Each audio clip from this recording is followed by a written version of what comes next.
The Illuminati. The Illuminati created us.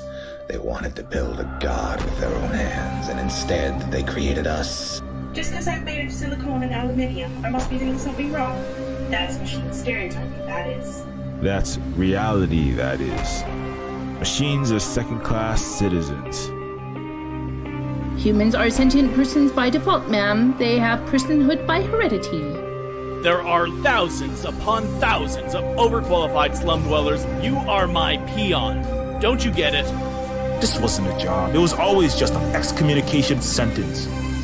We're pawns in a feud bigger than we can imagine. Turn the cogs of the machine before Leviathan grinds you up and swallows you and yours. We don't get to choose our hand, comrade. Prince, peon, rich, poor, human, robot. I invented the crux of the Royal's power, the secret to consciousness, our existence itself, the meaning of life. I'm the $6 billion baller. Not some troubled youth. You are my greatest creation of all. I had to build my own family. I ain't your son. I ain't your son. I'm happy to smash all of the crowns and throw the gold shards down to the people. I will be the iconoclast queen.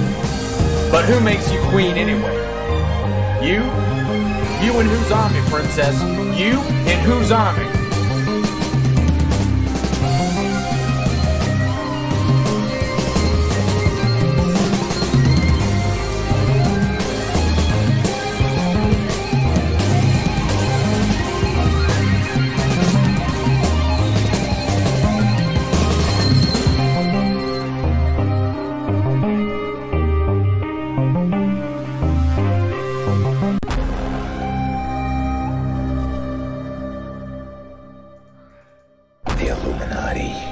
The Illuminati created us. They wanted to build a god with their own hands, and instead they created us. Just because I'm made of silicone and aluminium, I must be doing something wrong. That's machine stereotyping, that is. That's reality, that is. Machines are second-class citizens.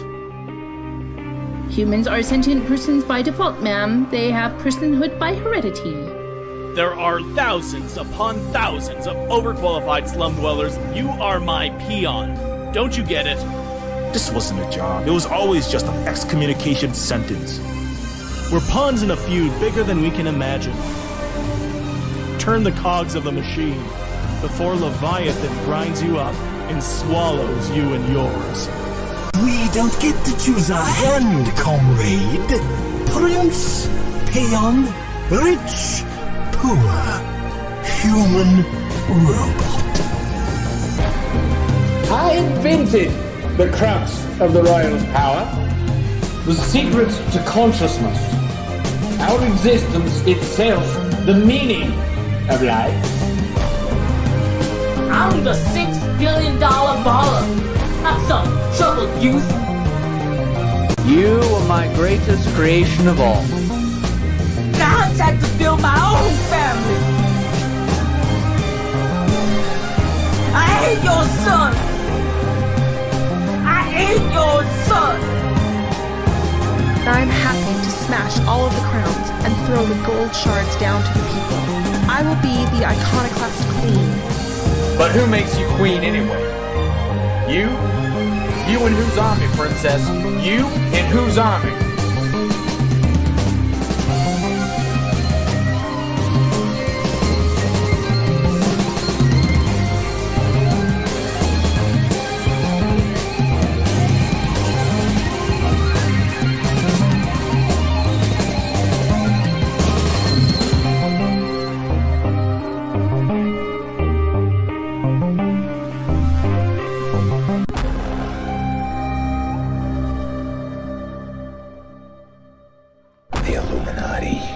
The Illuminati created us. They wanted to build a god with their own hands, and instead they created us. Just because I'm made of silicone and aluminium, I must be doing something wrong. That's machine stereotyping, that is. That's reality, that is. Machines are second-class citizens. What is up, everybody? This is Cyberpunk. This is the Cyberpunk live stream. Yes. Don't forget, everything we do here is supported by sales of that game trailer you've been watching for a bit.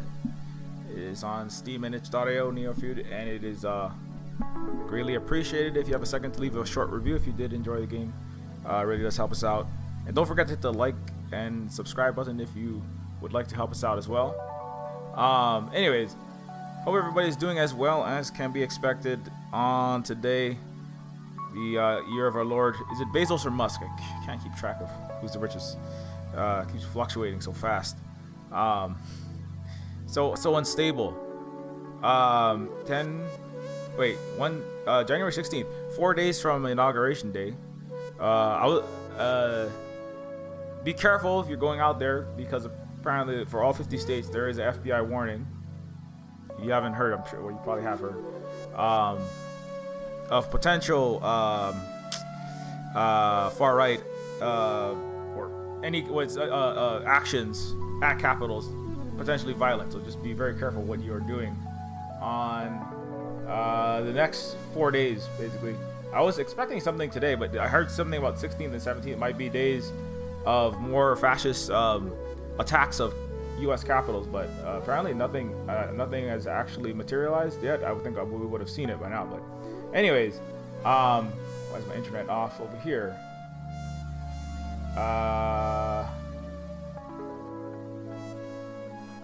Sorry, my internet appears to have malfunction over there. Oh, also my green screen's malfunctioning. Anyways, sorry, it's just distracting me. Yeah, you can take a look at the laptop if you have a second. Anyways, what is happening, anti-American? What is happening? Yeah, so it is the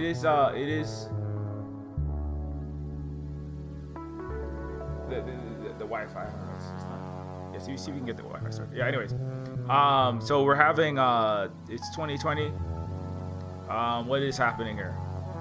What did I say I was going to talk about? The failed experiment. State of our Cyberpunk Hellscape 2021. Yeah, so anyways, what is this? Well, we'll go over like some of the updates. Yeah, number one, stay safe around capitals. FBI have arrested social media personality known as Baked Alaska for alleged involvement in the Capitol riots. They're still going on and arresting all the people that were involved in the Capitol riots. That's what they're calling it now.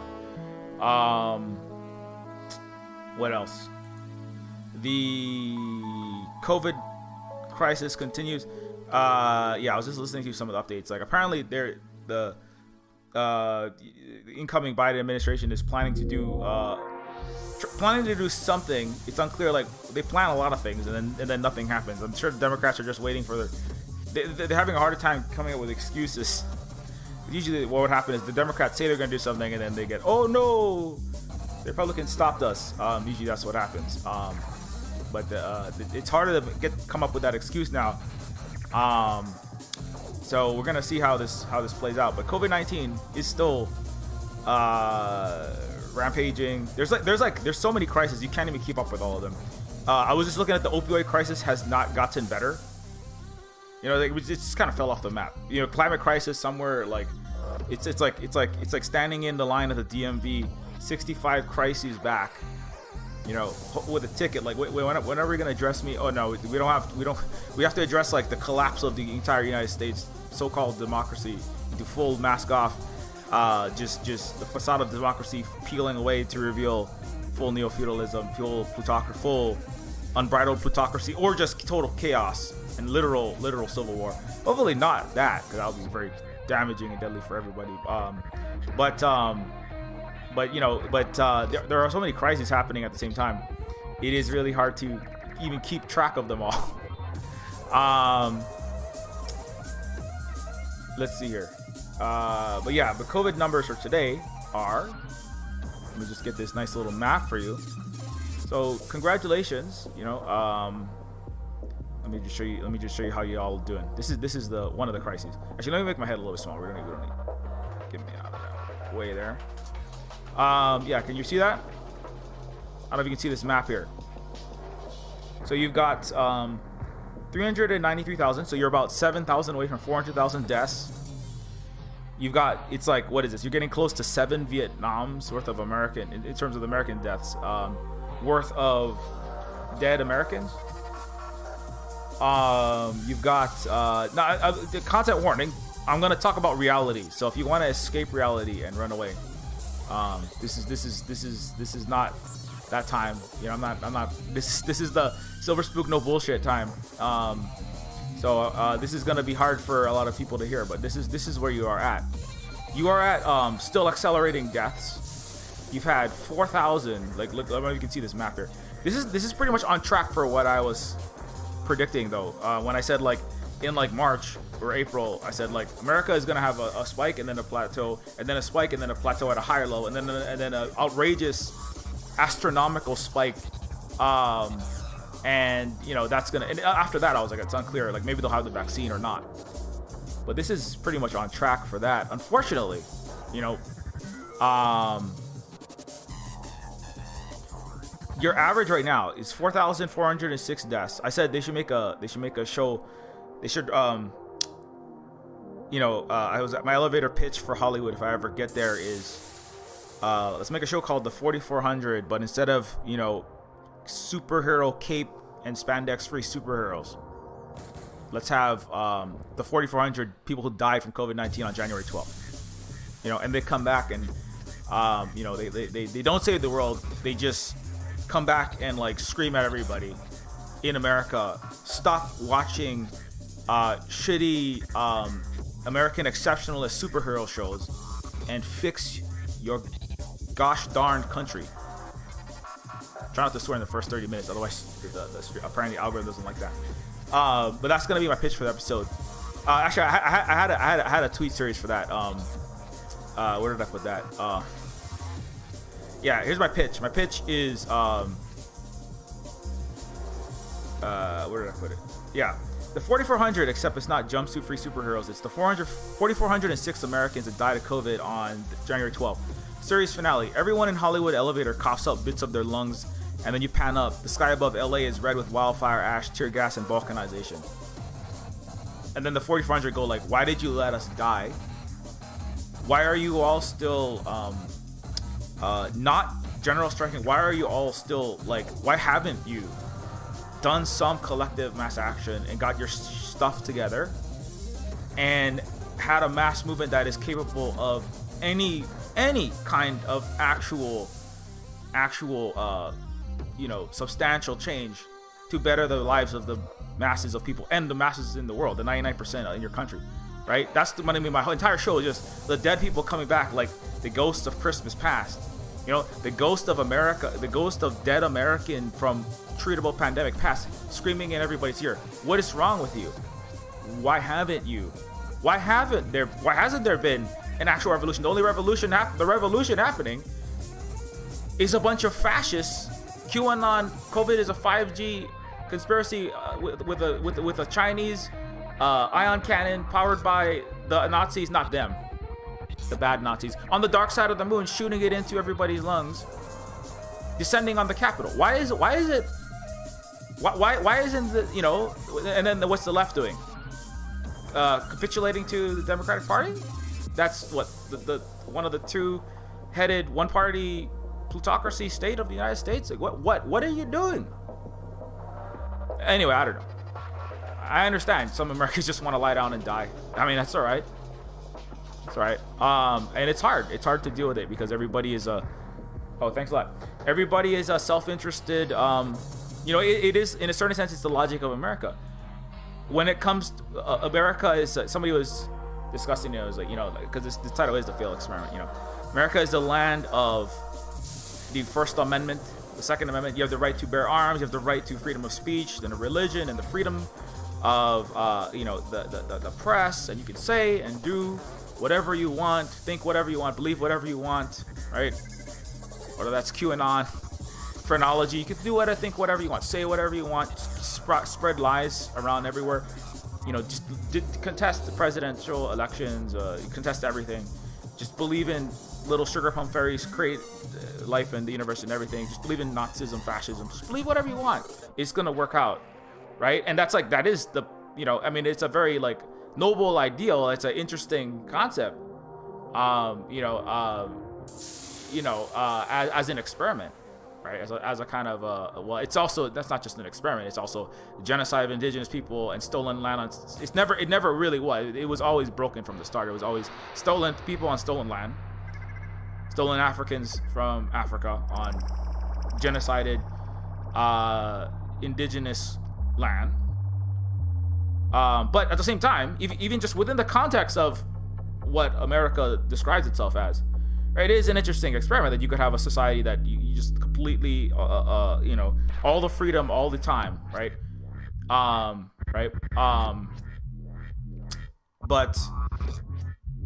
then, that's the failure is like, is that what that has led to is the present, right? Where everybody is free to pursue their own rational self-interest, right? That it's also like just to be a big star, a movie star, start my own business, make tons of money, right? That's why everybody comes to America, for opportunity to do what? To climb to the top of a ladder and become a Gilded Age baron, to become Elon Musk, to become Jeff Bezos, right? To play the game of America, stomping on everybody else's head as a selfish. It is a selfish. It's the ultimate in the selfish, rational interest, right? At least in that ideology, right, of Western liberal democratic capitalism, blah blah blah blah.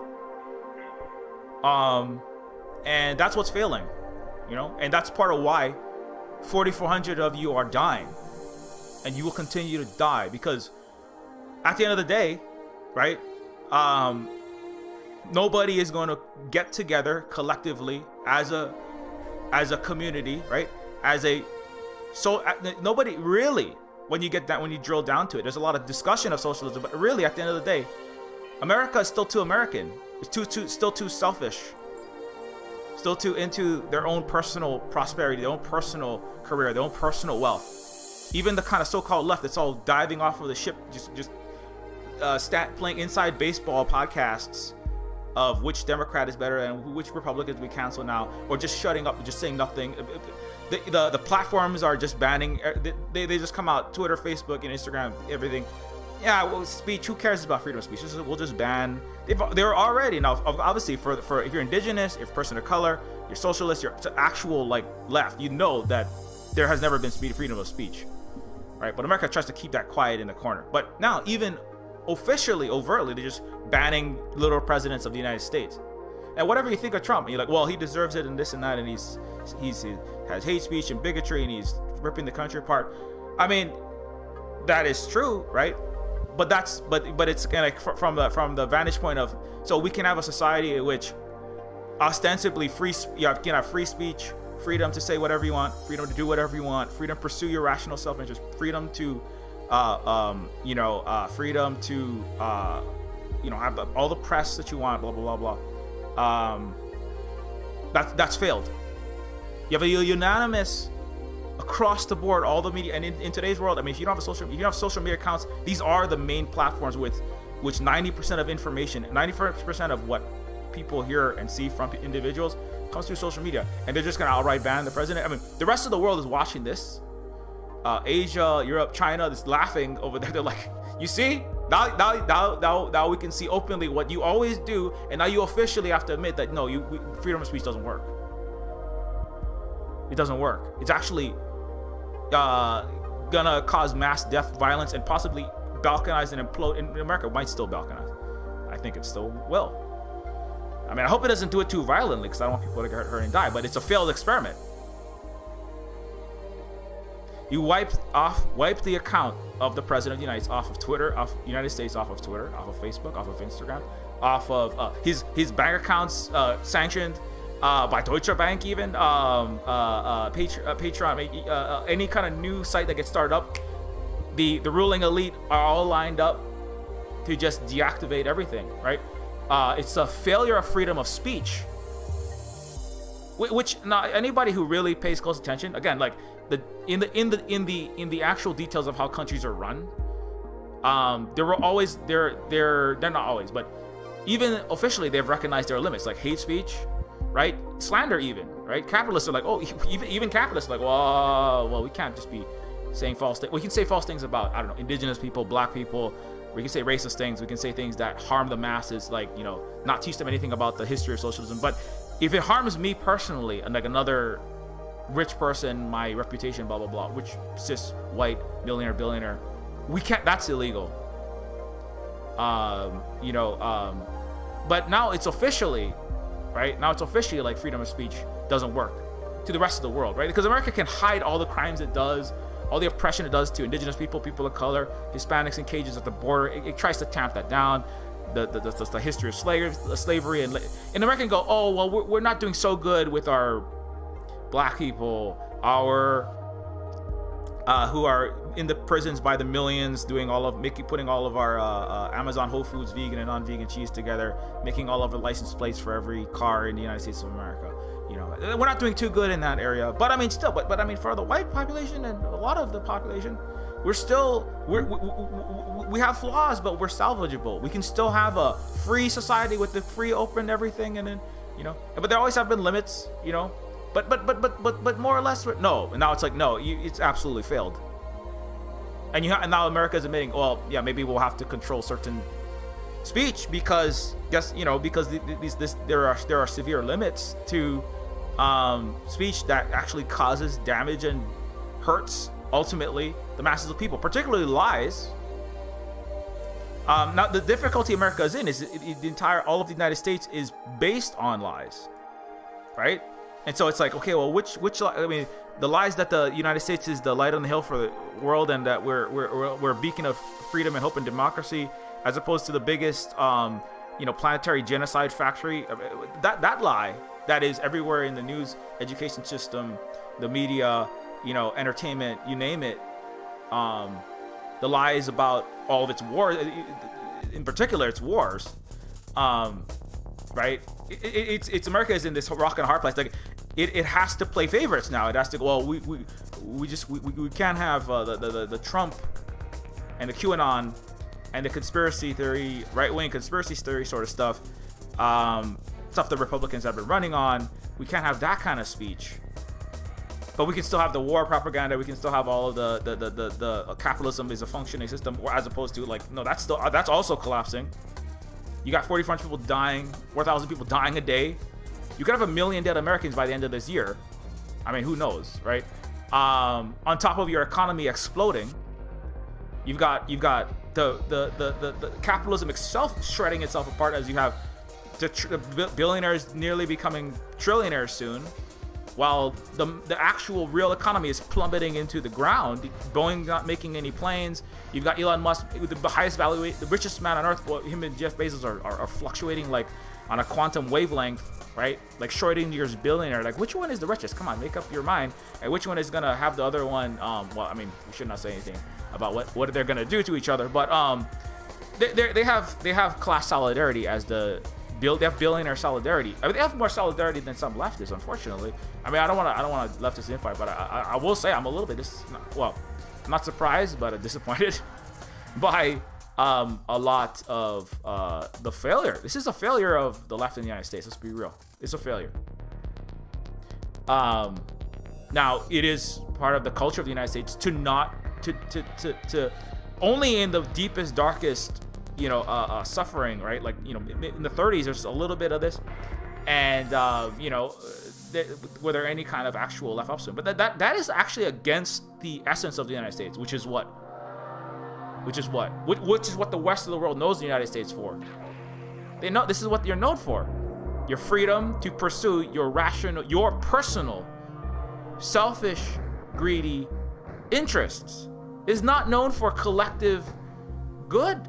Pursuing mass collective good. That's not what it's known for. Only like when all the cis white men are jobless in the depression with the hobo makeup, trying to get a job picking oranges in California after a dust bowl. Oh, then we're gonna do a little collective organization. But everything else is let's kill, cheat, lie, steal. Kill Native Americans, steal Africans, oppress and enslave them, and oppress and steal from our workers, right? As capitalists, as businessmen, as Vanderbilts, as Carnegies, right? As Bezos is working your Amazon warehouse factory people to the bone, breaking their backs with dislocated C4 discs, and then they can't get any health care. Steal from the people who have medical bills, $70,000 medical bills for COVID-19, and $200,000 for, $10,000 to ride in an ambulance. That is the American way. That is how America will die. Something will be born from it. It's a failed experiment. Something will be born from the corpse. But even America's elite are going, this is a headline I found interesting. And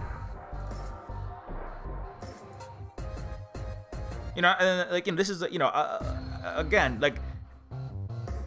like what comes after it. Well, and I bring this up. It's not to say that the people that are in the 5,000 by 2,000 mile landfill wearing a Gucci belt or wearing a Elon Musk branded cyber shirt or whatever he's gonna sell to ride in your cyber truck with. I'm sure it's an armored Kevlar vest with little pictures of him on it.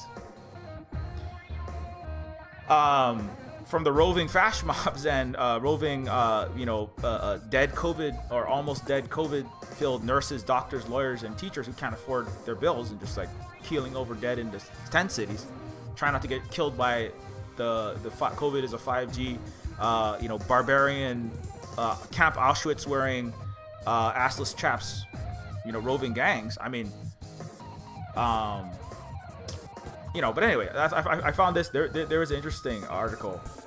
This actually is an article from earlier in 2020, but it's time to give the elites a bigger say in choosing the president. It's funny because it's the Washington Post. Democracy dies in darkness. This is actually from February 2019. There was a massive blowback against the Washington Post for that specific article. And my comment was, it's time to discard the facade of democracy and enter full neo-feudalism. Like pets or cattle, the masses are not smart enough to govern themselves. That's King/CEO Warren Clinton Bush, 2023.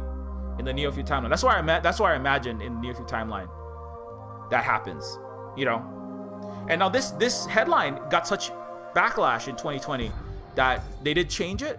But this was it speaks volumes that this was the initial headline they wanted. It tells you this is like the let them eat cake. Oh, I mean, it's not like people even care about democracy. I mean, it also says like we don't even understand what democracy is. We the 10, 20, 30% of people who have $100,000 or more, or $60,000, $80,000 job or better in DC, in New York. This is who we relate to. This is the culture that we live in Richistan, right?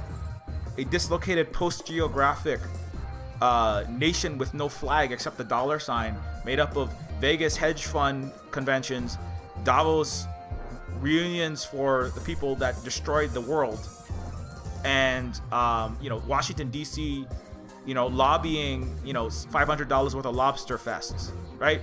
Those people who live in that world, and a lot of them are the progressives that are your AOC and your squad, now the fraud squad. They have just been elevated. They've been like in Neofeud, as I've seen, right? Or King Norton Shuffler tells the story of how he became, he went from just a common peasant with, it's unclear, but I picture Warren Norton Shuffler, Carl Carbon's initial boss in Neofeud, as a lower social worker, kind of like Carl, with some like leftist leanings. Like, I really hate this plutocracy. I really hate, like, I'm paid so terribly. I don't have any, my job pay is horrific. I live in basically a step above a cardboard box with a piece of corrugated tin over the roof. I can't pay any of my bills. I'm constantly having to GoFundMe my Medicare, and I'm getting medical insulin. I'm almost dying from diabetic ketoacidosis on a regular basis, and I can't get access to it. And this is horrific. I'm like looking. I'm dabbling with the socialists that are trying to unionize over here, and then lo and behold, an angel comes from on high, right, from DC, from Wall Street, and says, we will take care of your bills. We will pay your mortgage. We will give you enough. We will give you and your wife and your children. Your daughter can go to college. She will never worry of healthcare. She will have the career of her choice. She will have good education. She will have a safe, clean, dignified living space, because we will give you the salary in America. Well, I'm sorry, in Coastlandia, in Neofeud. We will give you what you need to survive. But this is what we ask you. We ask nothing in particular. What we ask for is your fealty, your loyalty. Your loyalty to what? Your loyalty to your lord, your neo-feudal lord. Like it's feudalism, right? Do not betray who? Nancy Pelosi now. That's who it is for AOC. We will take care of you, AOC. You have a sick cousin who has to have a heart surgery. You can't afford that bill. We will take care of you, AOC. Your family, your cousin, whoever, your children. You want to have a family? You can't have a family in America. You can't have a family without letting their children suffer human rights abuses, lack of housing, lack of healthcare, lack of food, horrific conditions. But you can have it. You can have it, but you have to profess undying fealty and loyalty, and stop criticism of what? The Democratic Party, who? The corporation that you work for. As a lawyer for Apple, you cannot criticize this system. You cannot criticize these big corporations. You cannot talk about the military-industrial complex. You cannot talk about the actual deep core issues of capitalism that are actually not really working. We can give you a life for 10-20% of this population, maybe a decreasing amount, but anybody who seems to be a leader that might pose a threat to the ruling neo-feudal elite. But we ask undying fealty from you. And so, sooner or later, it's like now America has already said we don't care about. It's told all these so-called authoritarian countries around the world that it loves to criticize for no freedom of press in Vietnam, in Asia, Latin America. You don't have any freedom of press. You're an authoritarian dictatorship. Blah blah blah. You control speech. You arrest journalists. You arrest democratic protesters. Blah blah blah blah blah. In Hong Kong and in South America and in Central America, you do this and that. Maduro is a brutal authoritarian dictator. No freedom of speech. Same thing, right? Now America is going, no, we don't have freedom of speech either. Officially, we just wipe people off the internet when it actually threatens our power, and it does threaten stability. When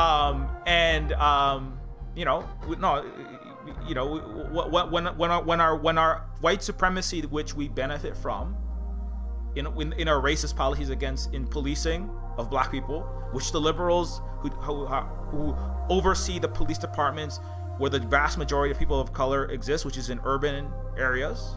90% of all the urban areas, California, Chicago, Democrat blue is blue. New York City blue, NYPD, NYPD that routinely beats, and arrests, and also mass arrests black people, throws them in prison to make Andrew Cuomo's hand sanitizer luxury $50 a bottle brand for Ivanka and anybody else who wants to stand. Well, not Ivanka so much now because Trump's on the outside of the neo-feudal elite. But this blue state, ultra blue city, and the white supremacy that they've always benefited from. The Democrats and Republicans and the liberals, and they feign like we care about people of color by putting a little Obama as president, who also increases the poverty drastically for black Americans, bombs more people of color around the world, 10 times more drone bombings than the president before him. The Democrats have always benefited from this white supremacy, and the Republicans more so benefit from the white supremacy. The Democrats benefit slightly less than Republicans from white supremacy, but they both extremely benefit from white supremacy. Democrats benefit slightly more from pure capitalism, whereas Republicans benefit from like white supremacist capitalism. That's the difference between the two parties. But now the United States' ruling elites benefiting from fomenting and kind of harboring this and letting the white terrorism, the white supremacist terrorism, the white supremacist rhetoric and lies and conspiracies, all the shootings, the far right, the militias, just letting that run rampant because has come back to even challenge the entire ruling class. They thought they could keep it under control, and now it got out of control, and now they're all lining up. All the corporations and the military and all of the billionaire and the multi-millionaire class ruling elite of the United States, they're all lining up to crush, right? To censor, to crush. It's censorship. No, it is. It's censorship. It's a lack of freedom of speech. And like, I'm not saying that he shouldn't be. I'm saying that like there are probably times in which the people's right to say what they want and harm and danger and suffering. I mean, it's what a lot of people on the left have said. You know, it's like it's the Karl Popper on fascism, right? We can tolerate a lot of things, but we can't tolerate intolerance.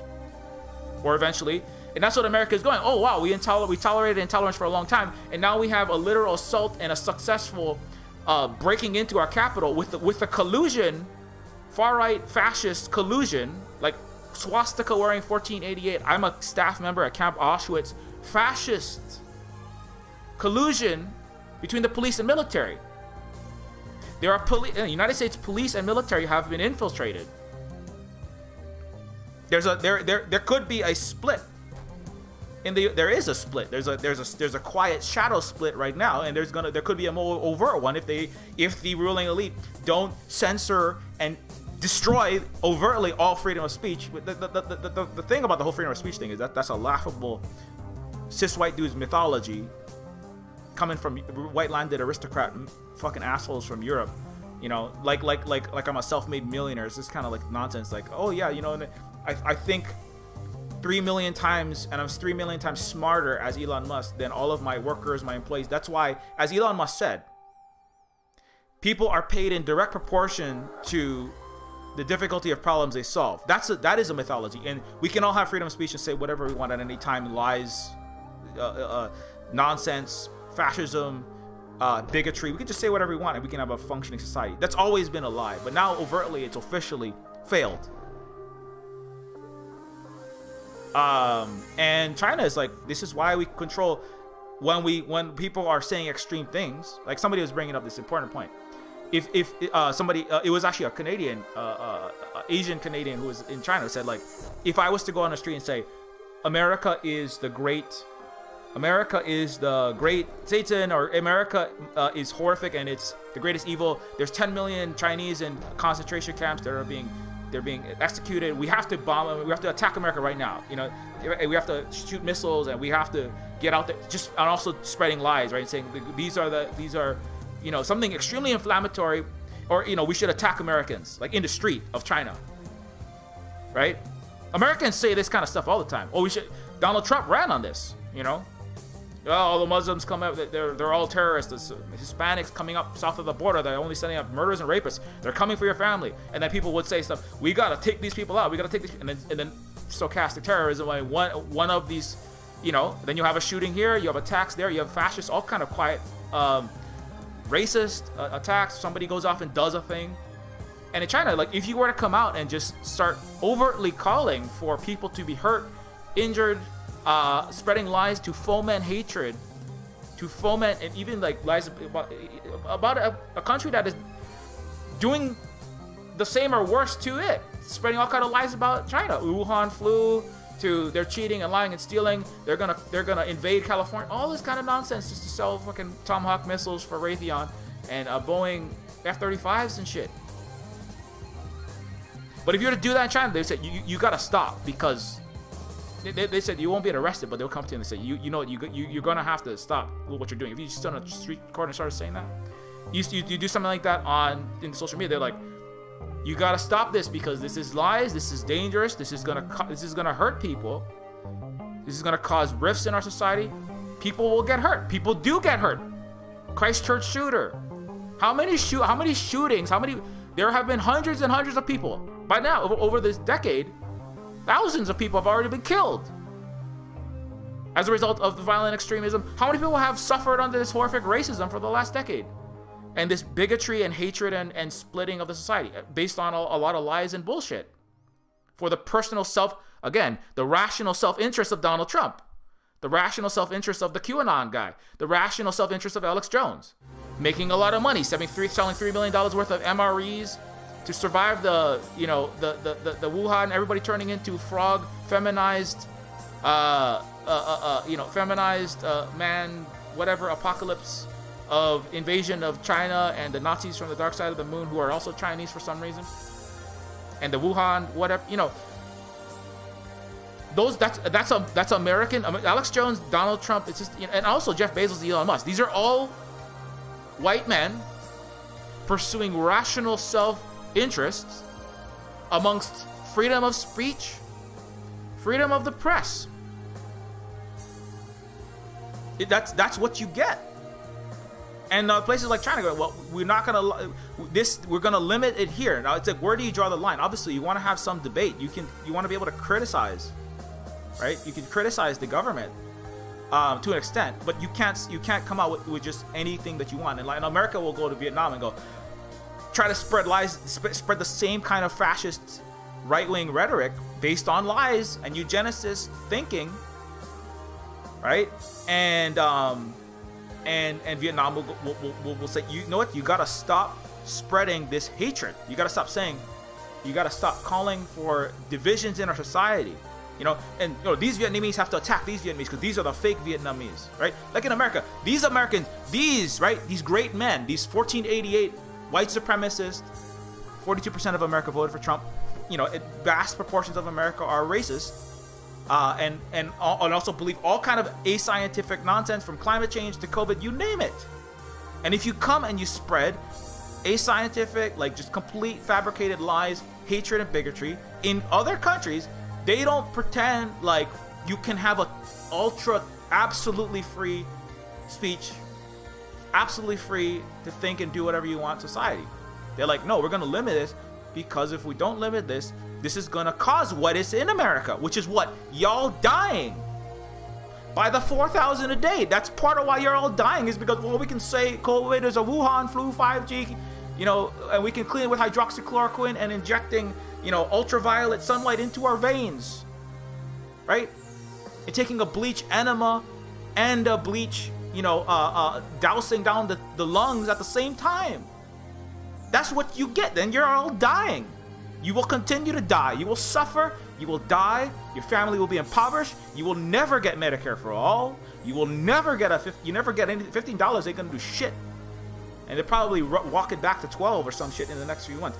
You will suffer and you will die for your freedoms, which were never, and your absolute freedoms of speech and your absolute freedom of your press, which you never had. You only had a lie fucking propaganda rags like every U.S. media has ever been. From Citizen Kane to fucking, the first journals, which are all written by cis-landed white aristocrat men who were 260 slave owners like Thomas Jefferson, and also raped 14-year-olds while calling them filthy animals. So is that bestiality to you? Thomas Jefferson, writer of the Constitution? But now the pretense that you can have a functioning society with these absolute freedoms and ability to just do whatever you want, think whatever you want, and pursue your own rational self-interest is completely broken. And the longer that Americans pretend that that's who they are, and I think that Americans will, and I really think that you will all continue to suffer and die for your own hypocrisy. I really think that is unfortunate.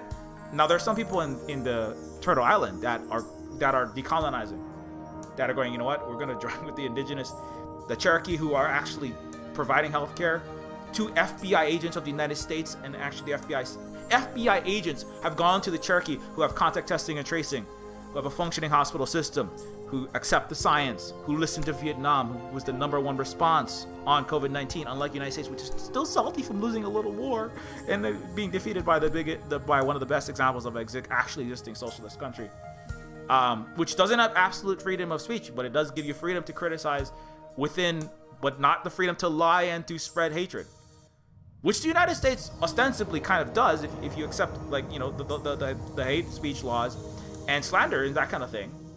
But again, America only has, you can only not say lies about Elon Musk. Then you get DMCA'd off of Twitter, like I did when I co-tweeted him. If you slander rich billionaires, like, I don't know, CD Projekt Red, like I got DMCA'd off of Twitter for saying something, not even saying a lie, I just said a true thing that they said, like, this company is abusing its workers with Horford Crunch and is transphobic, and then, oh, I'm sorry, DMCA. That's also the level of hypocrisy. You have freedom of speech as long as you don't infringe on the right of a rich billionaire, or in particular a white man billionaire, to make as much money as he wants while spreading lies, killing people, bombing preschools in Gaza and Yemen. You can spread Wuhan flu. You can spread climate change is up for debate when it's like 99% of scientists agree. You can lie and lie all day, and all the Muslims are terrorists, and all the Mexicans and coming up are rapists and murderers. You can say all that, but you again, in neo-feudalism, right, in American plutocracy, you're free to do whatever you say and do whatever you want.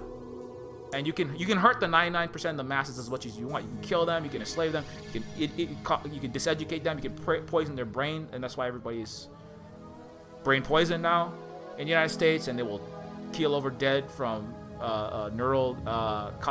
It's death by 1,000 freedoms.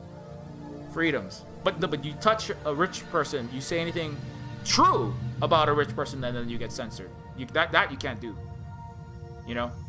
That you can't do. Then you get what? Then you get. You know, that's a similarity between. You know, that's a lot of people.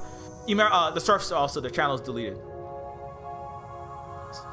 Just giving true criticism of right wing and fascist. Like, now, come on, neo-feudal plutocratic two-headed state pretending like you're not white supremacists. United States billionaires and corporate class. Make up your mind. Are you fighting fascism or are you not? I mean, it's like, oh, okay, well, we can fight fascism as long as Nancy Pelosi and our good cops and good military and our good National Guard fight it with all of our billions of dollars for Raytheon, Lockheed Martin grenade launchers. We're going to fight the fascists with grenade launchers and the military-industrial complex. But no, if you're a leftist criticizing fascists, then you get deleted off of YouTube. I see how this is like the third time.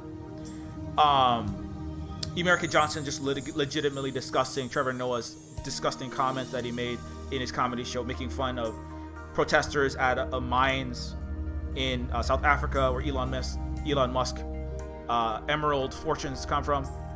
He inherited money. He's a gold diapered baby or an emerald diapered baby. But Trevor Noah made disgusting comments where workers were striking for living wages in South Africa, and they were attacked by the police, brutally shot and beaten with non-lethal weapons. And Trevor Noah said you should use lethal weapons. You should just shoot them. Otherwise, it's just a rave. You shoot tear gas and it's just like a rave. And American Johnson got his entire livelihood destroyed.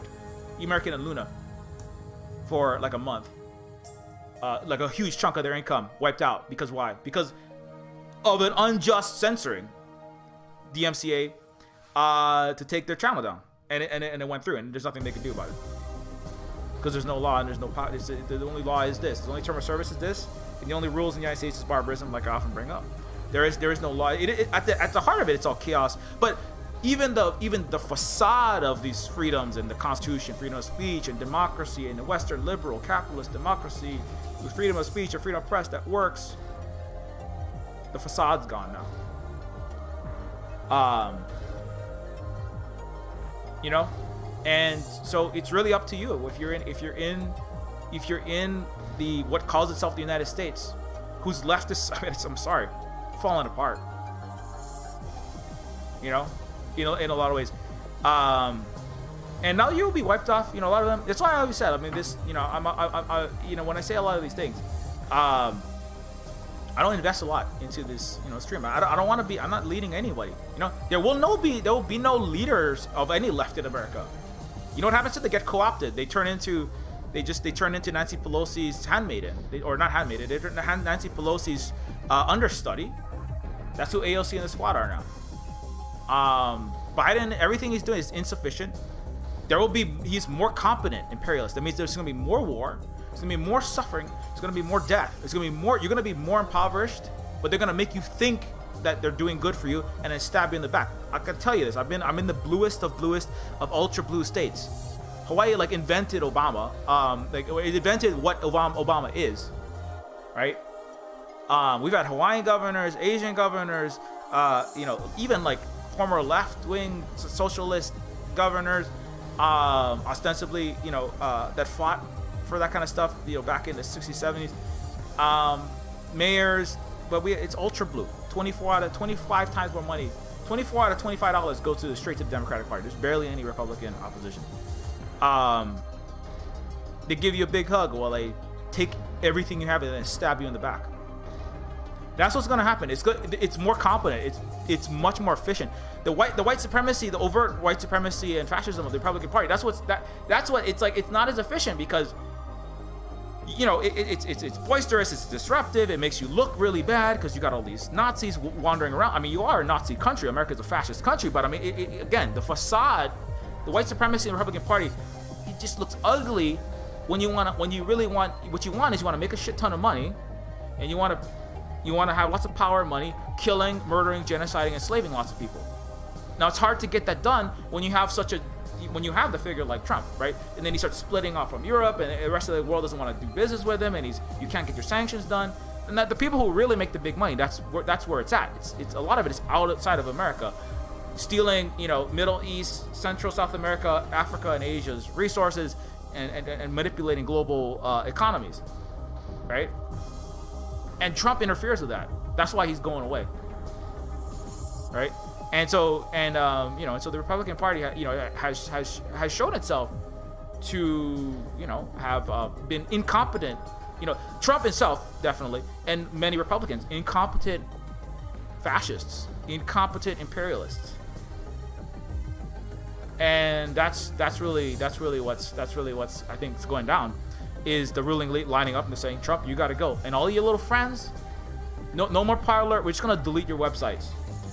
You know, and somebody brought up the point that you should take note the fact that I've said this so many times. I mean, fuck it. That's why I said I don't want to invest too much energy into this YouTube channel. Now there are other networks that are slightly, you know, there are Mastodon, decentralized, federated, non-capitalist controlled social media platform.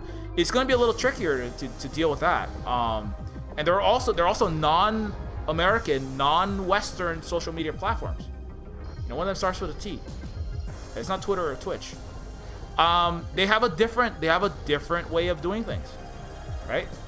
And again, I think it's important to note that, you know, like going back to the whole concept, there is always some amount of controlling what speech. If somebody comes to your house, right, and also platforming, that's the whole discussion of like, if somebody comes to your house and then wants to like give a speech about why, the white race is the greatest race, or Jehovah's Witness, or, you know, and what they want to like give you their why Jesus will come back riding on a dinosaur, shooting AK-47, and they demand to come into your house and proselytize to you, right? They don't have the right, their freedom of, now they can say whatever they want out there, right? On the street or somewhere, but they can't come and get 20, 30, 50 minutes of your time in the middle of your day, right? Or impinge in your space to say whatever they want in your face and you to hear it. You can no, I don't want you in this space. You get out of here. You're not gonna be spreading your nonsense and your lies, or you're not gonna say whatever it is, you know, in my space. Right? And so that's a tricky thing. Like, what social media is your Twitter feed? Is that your space? Well, I mean, ultimately, it's all again. It's kind of like these freedoms are moot when there are no freedoms of life, liberty. What good is freedom? What good is the freedom of speech? You know, it's like a Neo, right? What good is a mouth if you're unable to talk, right? What good is freedom of speech when there is a knee kneeling on your neck for 8 minutes and 46 seconds? What the fuck good is a freedom? That doesn't do fucking any good. You're dead. What good is the pursuit of life? What life, liberty, and happiness? What good? How can you pursue life when you're shot 22 times in your sleep? What's the good is the freedom of the press when you're locked up in prison for being black standing on the corner in front of a 7-Eleven when a cop needed to make a 30 arrest quota this month, and they put a handgun and 9mm Beretta in your hand? They said, Jamal, this is your gun. Time to go to prison, right? Or New York mass arresting 240 plus black people for being friends with somebody on Facebook because New York and Cuomo needed more prisoners to do all their slave labor. What good is any of these freedoms? These freedoms are nonsensical.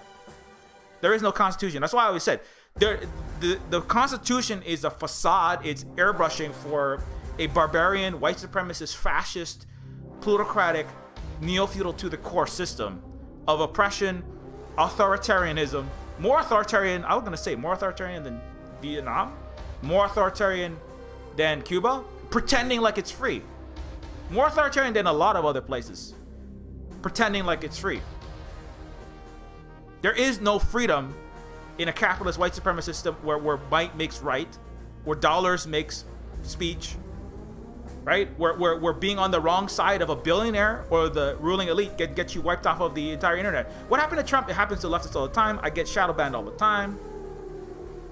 Wet'suwet'en and Unist'ot'en indigenous people legitimately protesting a violation of state, federal, and international United Nations Declaration of the Rights of Indigenous Peoples laws. Pipelines being shoved through indigenous people's lands that will poison their land, their water, and their wildlife, and cause their children to become sick and their people to die. Right? Asking for Canada or the United States or any other country to support its own laws, and they get their entire DAPL and Wet'suwet'en, they get their entire what they said wiped off of Twitter. Unist'ot'en camp deleted, DAPL, the indigenous people, all their hashtags just wiped off of Facebook, Twitter, Instagram, you name it. This happens all the time. There is no freedom of speech anywhere in the West. You have the freedom to say anything as long as you don't interrupt the profits of billionaires and call out the actual lies and the actual horror and the actual barbarism. Then you get deleted. Then you're erased. And Donald Trump is just one of the first white dudes to experience this. Oh my goodness, but it's only because he did the same thing. He jeopardized the power of a completely lawless, barbarian, genocide slave plantation that is America. It's a 7 billion person slave plantation. And that's what you can't talk about. That's what the squad can't talk about. Even Bernie doesn't touch the military-industrial complex. AOC, we're not going to touch the military-industrial complex. Nobody's going to touch the military-industrial. And when you do, you might just stop being around. You just mysteriously... all it takes is a phone call. I mean, they can disappear billionaires. I mean, Epstein got wiped off the face of the earth. That's a billionaire. What are you, AOC? You're just a bartender from frickin' Queens. You're just a Puerto Rican in America. We inject people like you with accredited American University and American Medical Association validated doctors have injected Puerto Ricans by the thousand with radioactive isotopes just to have fun giving them cancer. That's who you are. You're nothing. You are going to fall in line behind Nancy Pelosi, behind Joe Biden, behind the corporations, behind the military, behind the medical universal death care system, and behind the ruling neoliberal, neo-feudal power of America, or you will not be around anymore. Don't you want? But this is a good deal. Remember, this is a good deal, AOC. Your family, your medical bills, your starving little nephew, right? Who we didn't yet inject or bomb, like the territory of Puerto Rico, one of the only territories of the United States that has actually had military attacks, bomb and murder thousands of their people. Think about your nephew. Think about what would happen if we sent him back into that shithole that collapsing hell that's even worse than America that we're causing in Puerto Rico. Think about your family. Think about your aunt. Think about your brother. Think about your cousin that is an airline, that lost a job at the airline and now they're getting evicted in New York. Think about your aunt who has that horrible cancer bill, that becoming homeless in San Francisco, AOC. Think about your family. Think about that's what remember in Neofeud, that's what Norton Shuffle says. Think about your family, Carl. Even if you don't care about yourself, if you don't fall in line, it would be so sad if something terrible happened to your son. It would be so sad if something terrible. It's very easy to, how easy Americans are gonna fucking push over. Give me some money, threaten my family. Hey, it's really easy. These people kill millions of people around the world. What is one American? Even a billionaire. There is no rule of law. Murder is legal if you're rich enough. Genocide, murder of millions, is legal if you're rich enough. The highest war crimes in the world, under the Geneva Convention, wars of aggression, those are fully legal, even encouraged in America. There is no law. The Constitution is a rag. It was a lie. The Constitution is wallpaper over a Death Star. Every day, judges, cops, presidents, Nancy Pelosi, Biden, the Republicans, Democrats, and all the ruling wipe their ass with the Constitution, set it on fire, and throw it in a ditch with 4,400 dead Americans. And all the black bodies that burned to a crisp fighting California wildfires while in chains for standing on the corner while black. That's what the Constitution is. There's no Constitution. There never was. But now, I know this. 99% of Americans don't understand this, but now you will. because and now the left also, a good portion of them still thought that there's some kind of country underneath this giant fucking landfill slave plantation that is America. But now you will understand this. I mean, I hope you understand it sooner than later. Because nothing will be done for you by the Democratic Party. There is no mass movement. There's no power. There's nothing like what the Bolivian 85% of the country is being shut down with mass general strikes. There's nothing. France even not even doesn't even have very strong, and it's it's still imperialistic a lot of, and it's still racist. But there's at least a little bit of threat with some general strikes once a year. You know, that's a kind of historic. They cut one of their royalties' head off at one point, and they have a renewal of that. But America has nothing like that. You know, there's nothing like the mass, actual destructive actions that will materially damage the interests of capital and the ruling elite enough for them to do anything. They're not going to do anything. Nothing will be done for America. What you got to figure out is how are you in America? I'm not in America. I'm in the less colonized parts of the illegally occupied country of Hawaii by the white supremacist, collapsar capitalist, planetary Death Star empire that is the United States.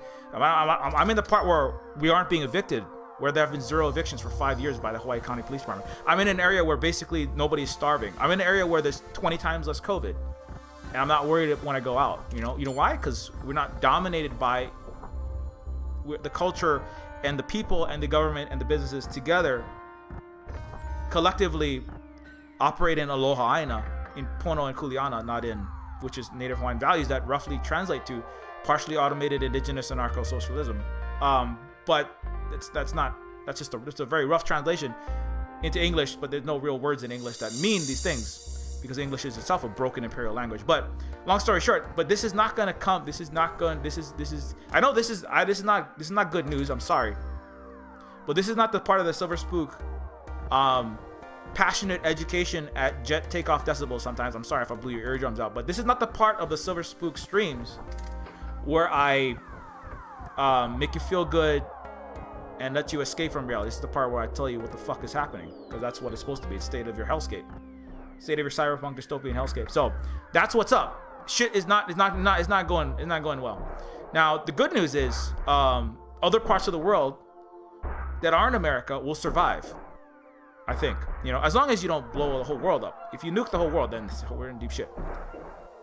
But America and a lot of its allies, including Europe and Canada, Australia, New Zealand, all of the colonial, the white majority colonial, dark birthed pustules of Britain, Canada, Australia, New Zealand. These places are not doing good. And not everywhere is doing a lot better, but when America goes, it's going to be fantastic, because much of the planetary hegemony, the planetary genocide machine, the planetary war machine, which enforces a global capital, global white supremacy, will take huge hits, and it will be liberatory. Your death. I mean, thank you for your service, American, just falling over dead, because your death will mean liberation. You don't want to say death to America. I mean, it doesn't mean I hope that you die if you're just somebody living in the 5,000 by 2,000 mile continent that calls itself so-called America. But I mean, the country as a mythology, as a functioning power structure, the death of that as a leading economic power, as a leading moral. America already lost its leading moral power. Are you kidding me? And its economic power, purchasing power parity, China has already surpassed it.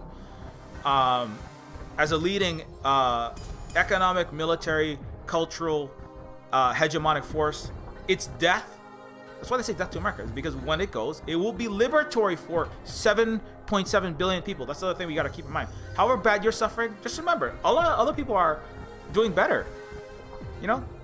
I bring this up a lot, but it's an important point. There's over 1 billion people in Africa. There's 3 Americas worth of people in Africa. They're doing better the more that your country goes down the tubes, and not does better the more it goes down the tubes in the sense of you have more military. I mean, but the more that the economic and ability for America and America's ruling elite to exact their interests, right, to cause wars, sanctions, economic damage, coups, etc., of all these other parts of the world, the more liberated that they are. You know, like, wow, thank God, we won't have to have this giant boot on your neck. I mean, you know, it's nothing. Being in America is nothing compared to being under the boot heel of America, outside of America. That's why I said, thank God our Hawaiians are, you know, not thank God, but you know, like, I mean, we have a lot of problems of being a state of the United States in Hawaii.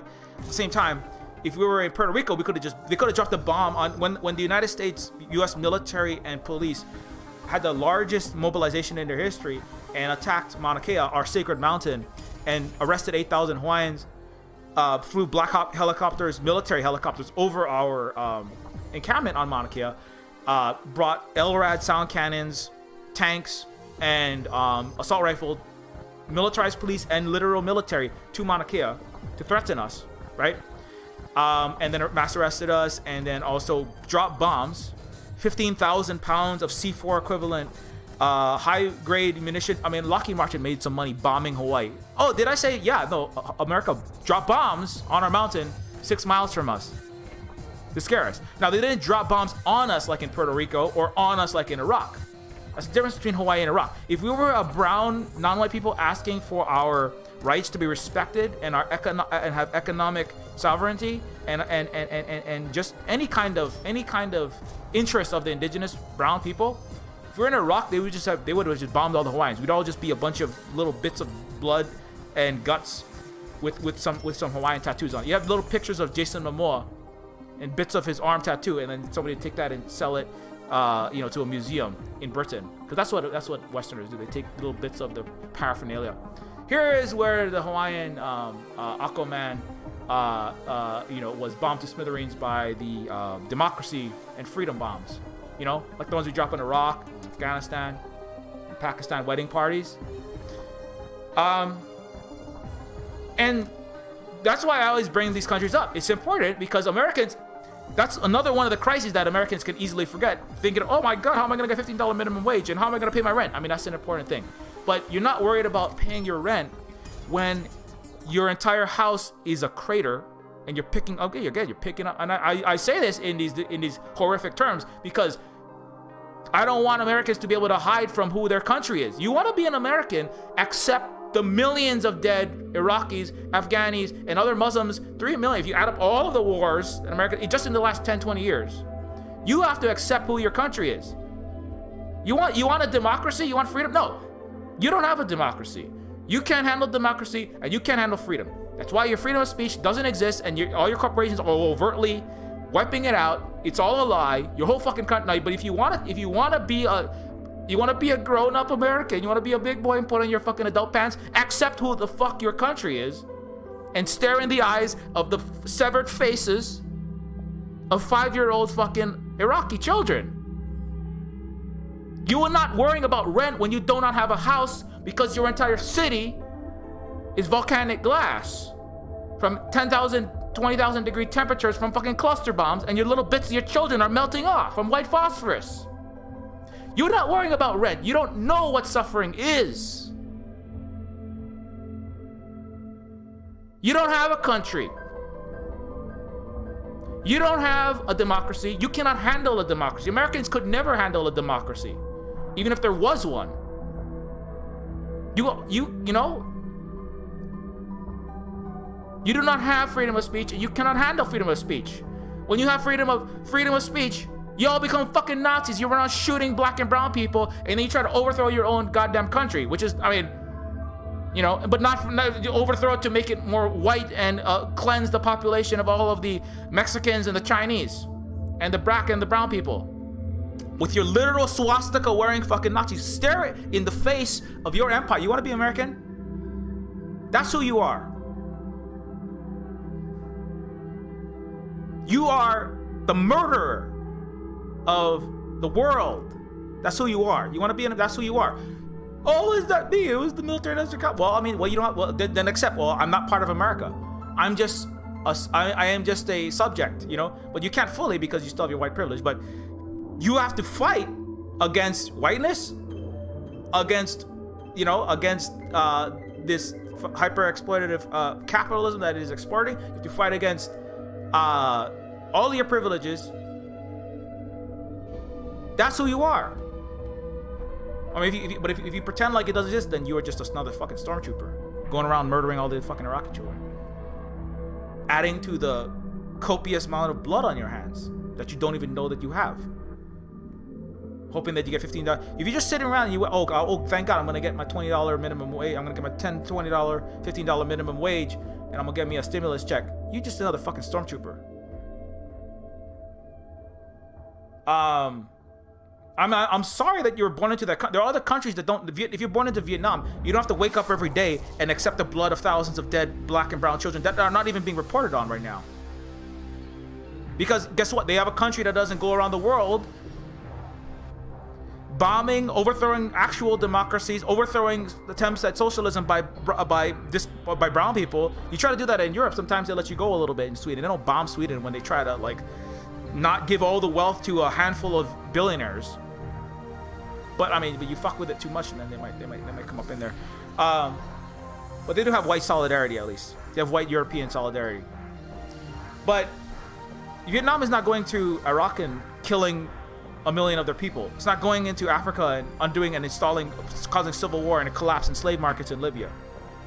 You know, they're not going even into the Xinjiang region or into the Afghanistan, which has a border there, bombing the crap out of it and then causing violent extremism by all of its wars. You know, Vietnam isn't doing that. You know, Cuba isn't going into bringing in migrants from Central South America, paying them $2 an hour, or I'm gonna call ICE if you try to ask for a higher wage, to pick all of our tomatoes, mechanically separate our Tyson chicken nuggets so our little kids can have little Disney Mickey Mouse ear-shaped fucking chicken nuggets and then sending them the fuck back. They're not doing that in Cuba. You know, they're not bringing little black people up into Sweden, which is what they do as well, so that they can do their agricultural work and under the table labor. You know, Iran isn't going into Bolivia and extracting 97% of the wealth and leaving starvation wages for the Bolivian lithium miners, which is what Germany was doing. You know, that's not even America. No, it's for, you know, it's like this is the solidarity between all of the white neo-feudal plutocratic imperial nations. America, Elon Musk is a South African emerald mining descendant billionaire. In America, working with America with American companies, American the biggest excess of the capital and freedom of speech and freedom of press and freedom of all this freedom nonsense, freedom to be a rich white cis billionaire asshole. So it's South Africa, it's America, and then Germany working with them. That was what the deal was when we cut in Bolivia. Right? And so so I'm sorry if you were born in that country that has also, it does mistreat Americans as well, right? Inside of the country. But the solution should not be, oh, okay, well, you know what we're gonna do? We're gonna patchwork our country by just again, you're not gonna go, okay, well, I'm having hard times, and the rest of the world is having a way harder time under American hegemony. But as long as I get, $200,000 of all of the planetary looting, like as a fucking fraud squad, as a lawyer for Apple, as a high frequency trading Goldman Sachs algorithm programmer, as a coder for the facial recognition systems on the Tomahawk missiles for fucking Raytheon, as a Department of Defense contractor, as a fucking pharmaceutical company marketer, or whatever the fuck you're doing in America. If you're just sitting there going, please just give me my cut, which is a very American thing to do, just get yours, right? But if you are gonna do that, then you have to accept the blood on your fucking hand. You can't just go, oh, well, I voted for Biden. It's okay that I work for fucking Lockheed. I work for fucking Raytheon. I enable and do not criticize the military-industrial complex, which is what you're gonna have to do. You want to get a job that pays $100,000 or more? You have to be a part of the military-industrial complex. You cannot criticize it. This is why zero politicians have like full-throated actual criticism, because every single politician, the House, the Senate, Democrats, Republicans, the President, the Supreme Court are all stormtroopers at the end of the day. They're not going to stop their empire from murdering the fucking planet and you can't even attempt to deal with climate change unless you can rein that shit in. The US military is the number one, obviously, carbon emitter on the face of the earth, and the 70% are the 100 corporations headquartered in Wall Street. You cannot, which are all in cahoots with the military-industrial complex. You cannot touch it. everyone in the United States government at any level is a full imperial stormtrooper. There is no left. Wall Street, as a former like Democratic staffer once said, like, you don't change DC. Washington DC, the United States government changes you. Washington DC changes you. You don't go to DC and you don't change things. You don't drain swamps and you don't bring progressivity like AOC to DC. It changes you. With Trump, it just you're gone. You get eventually you just get gone, which is what's happening. You get deleted. He's constantly. You better watch his fucking ass. You know. You get gone, or you just get co-opted like AOC. There are some people in the United States like Danny Haifang, right? Like American Johnson. Well, American Johnson's in Vietnam, isn't he? Right? Is he gonna move back to America? He said absolutely not. Why would I go back to there where I almost died from ear infections and lack of health care? So this is also a thing that Americans like they can't accept the reality, and they all still a majority of Americans still visualize themselves as temporarily embarrassed millionaires, which is why they will continue to suffer. Not as much as the Iraqis, but they will continue to suffer. Maybe one day, sadly, America might look more like Libya or Iraq. I mean, hopefully the balkanization of America, when thousands upon thousands of American police and military split off, and then there's actual wars in the United States or skirmishes and battles in cities and in countrysides between fragments of the U.S. military and police who believe the Oath Keepers and radical splinter sects within the U.S. military and police and militias and fascists and white nationalist groups. And let's be real, 50-60% of America, like 40+% of America, what was it? A vast majority of white women and white men voted for Donald Trump. They are like, we're behind him. America is illegitimate, but their solution is we need to make America white again. We need to make America, and the DC elite are broken. This is part of the sad thing is, the Democratic Party is completely corrupt and is eating the country alive and is throwing the interests of the country out, and it is a coup by the plutocracy. But the solution of the people that are in DC the solution is we need to make it a full fascist country.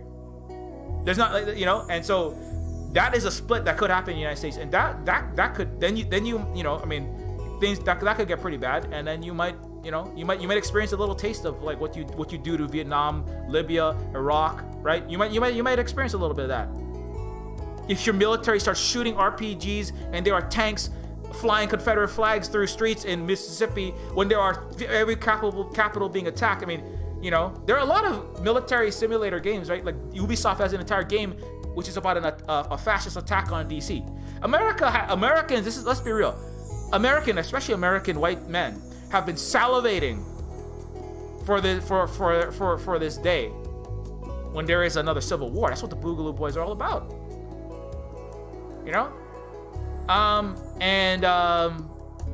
Hey.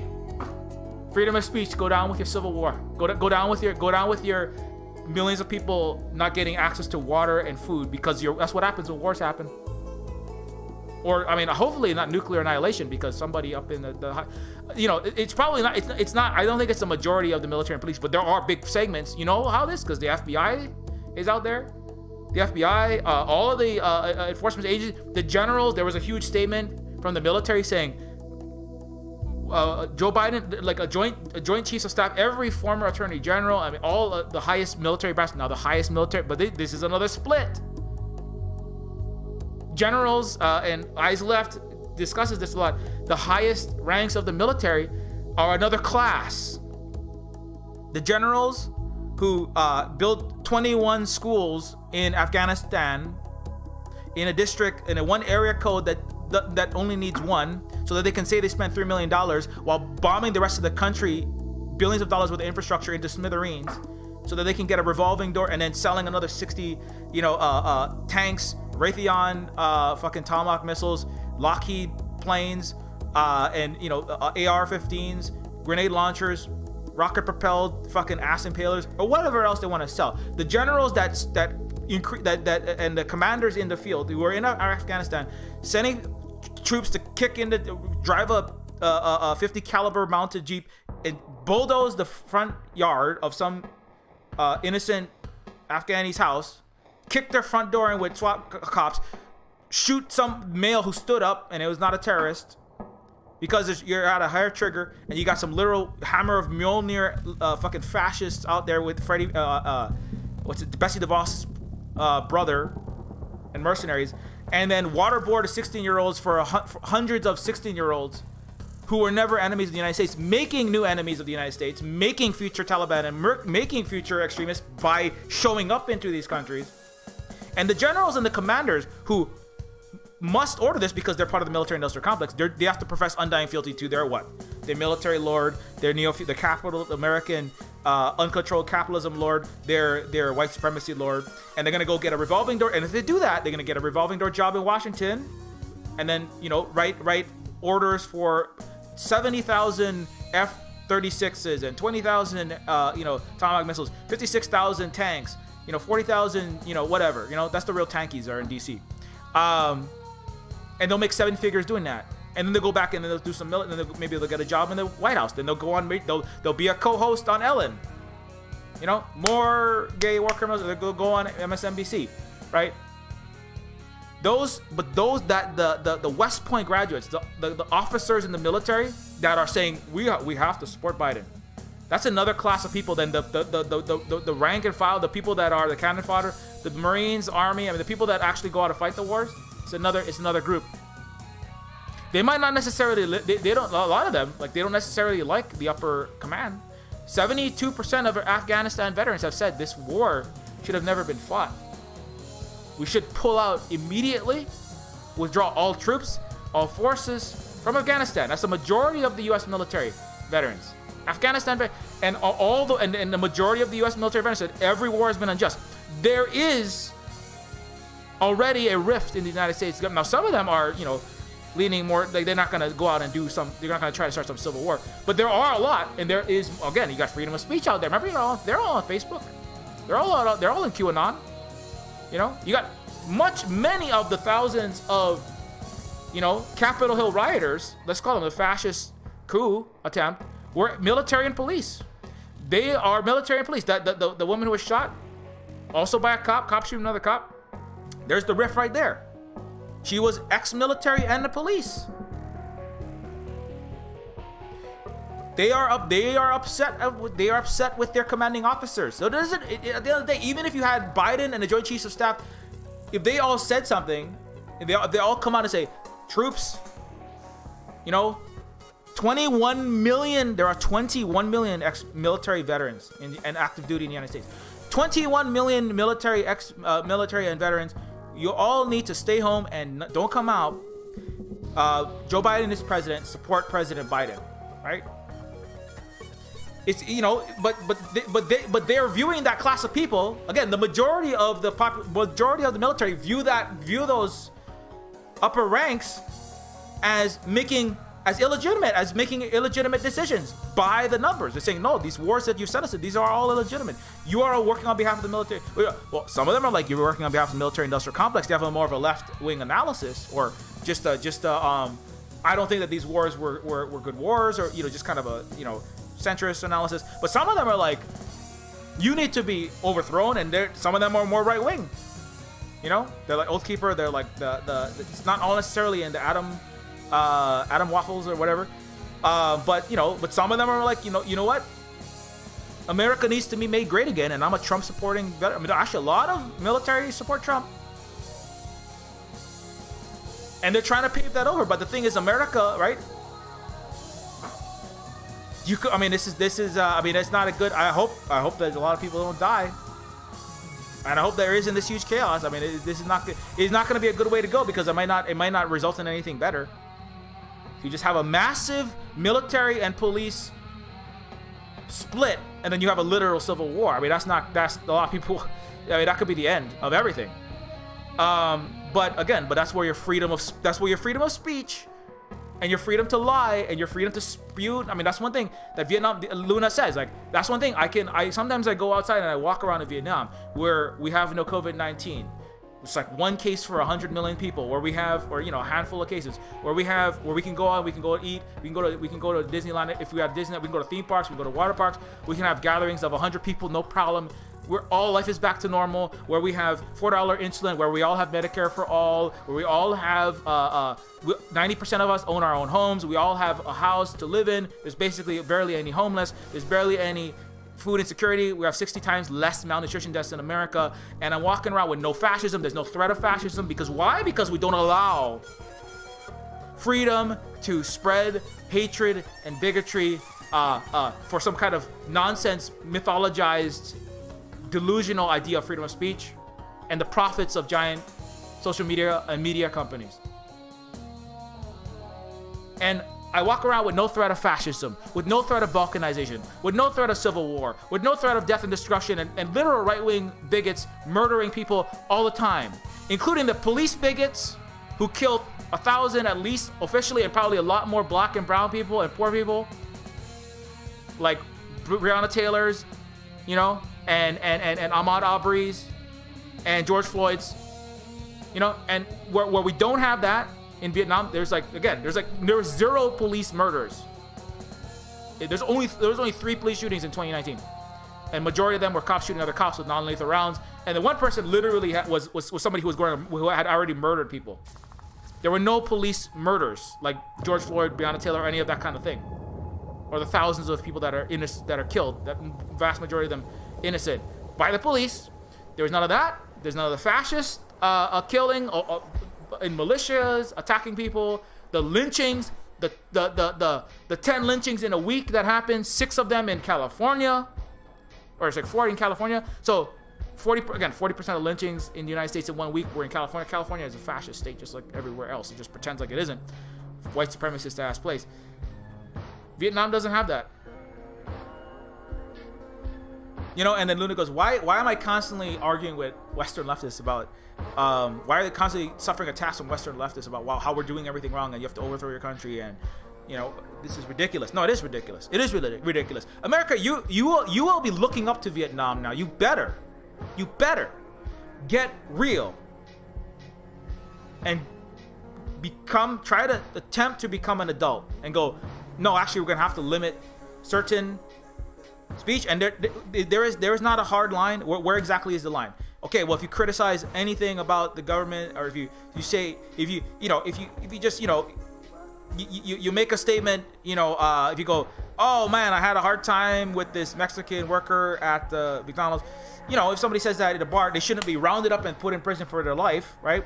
At the same time, but we go, well, we have to watch the racism, and if you but the same thing, this is like in Vietnam and also in China, like this is Chinese people are talking about, like they will come up to you, they will say, you need to stop if you are saying something that is overtly causing extremism, or is overtly racist, overtly or not even against China. You could be criticizing the American government, but in a way that causes rifts in the population, encouraging, that could be construed to be encouraging risk between anyone, and divisions in society that are like not warranted, that are bigotry or based on lies. They will come and say, you got to stop spreading this.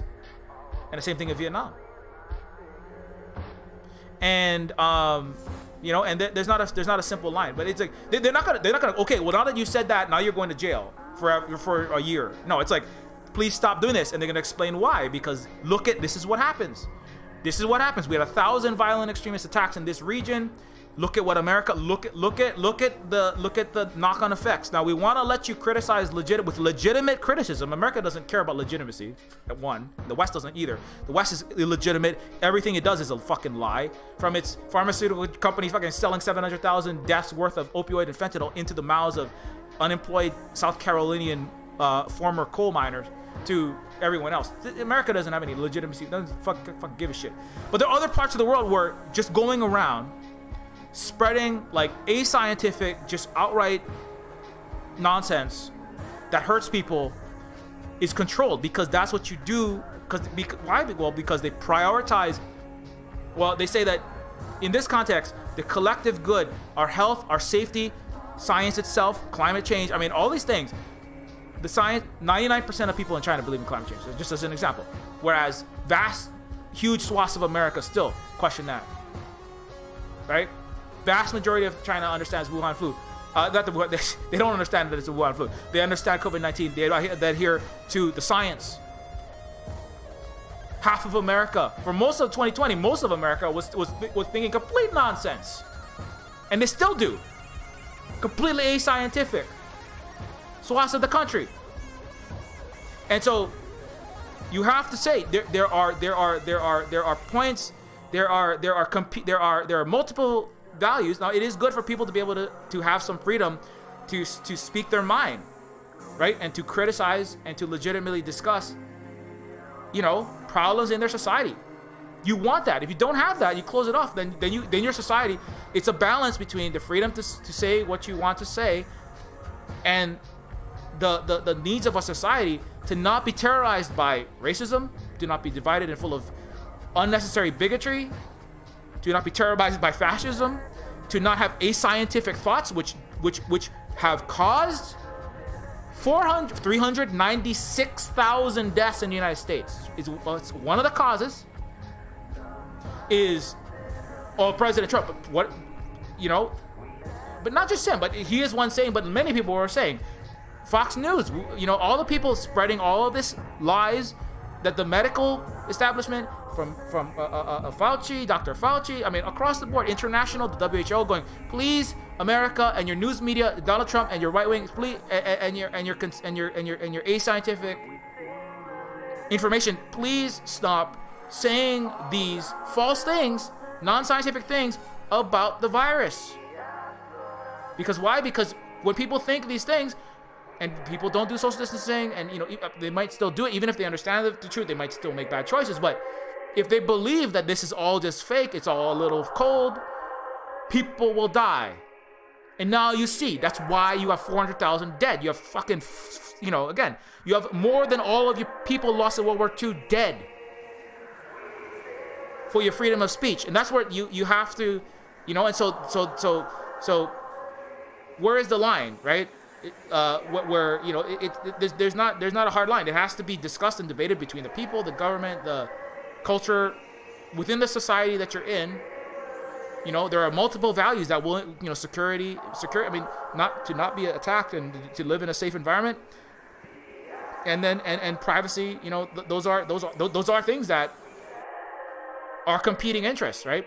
And some people and some countries and some cultures draw the line, between freedom to speak, say, and do what you want, individual freedoms, and collective good. And Asian cultures generally, relative to Western cultures, they would draw the line closer to let's benefit more of the collective good, and maybe limit the individual freedoms and individual rational self-interest, right? Now they don't have zero freedom, right? And Hawaiian culture is similar.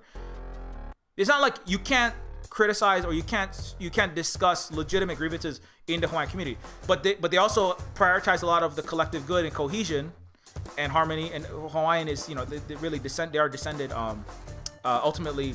If you go back 5,000-6,000 years, the Southeast China is actually the Lapita peoples in Southeast China is where a lot of the Polynesian and the Pacific Island people. That's one of the migrations came out of there, and so it makes sense, right? And so, it's not that there's no individual freedoms, right? In Hawaiian culture, in indigenous culture, in indigenous Turtle Island culture, or in Asian cultures, in Vietnamese culture, in Japanese culture, in South Korean culture, North Korean culture, in Chinese culture, right? In any Asian culture, just generally, right?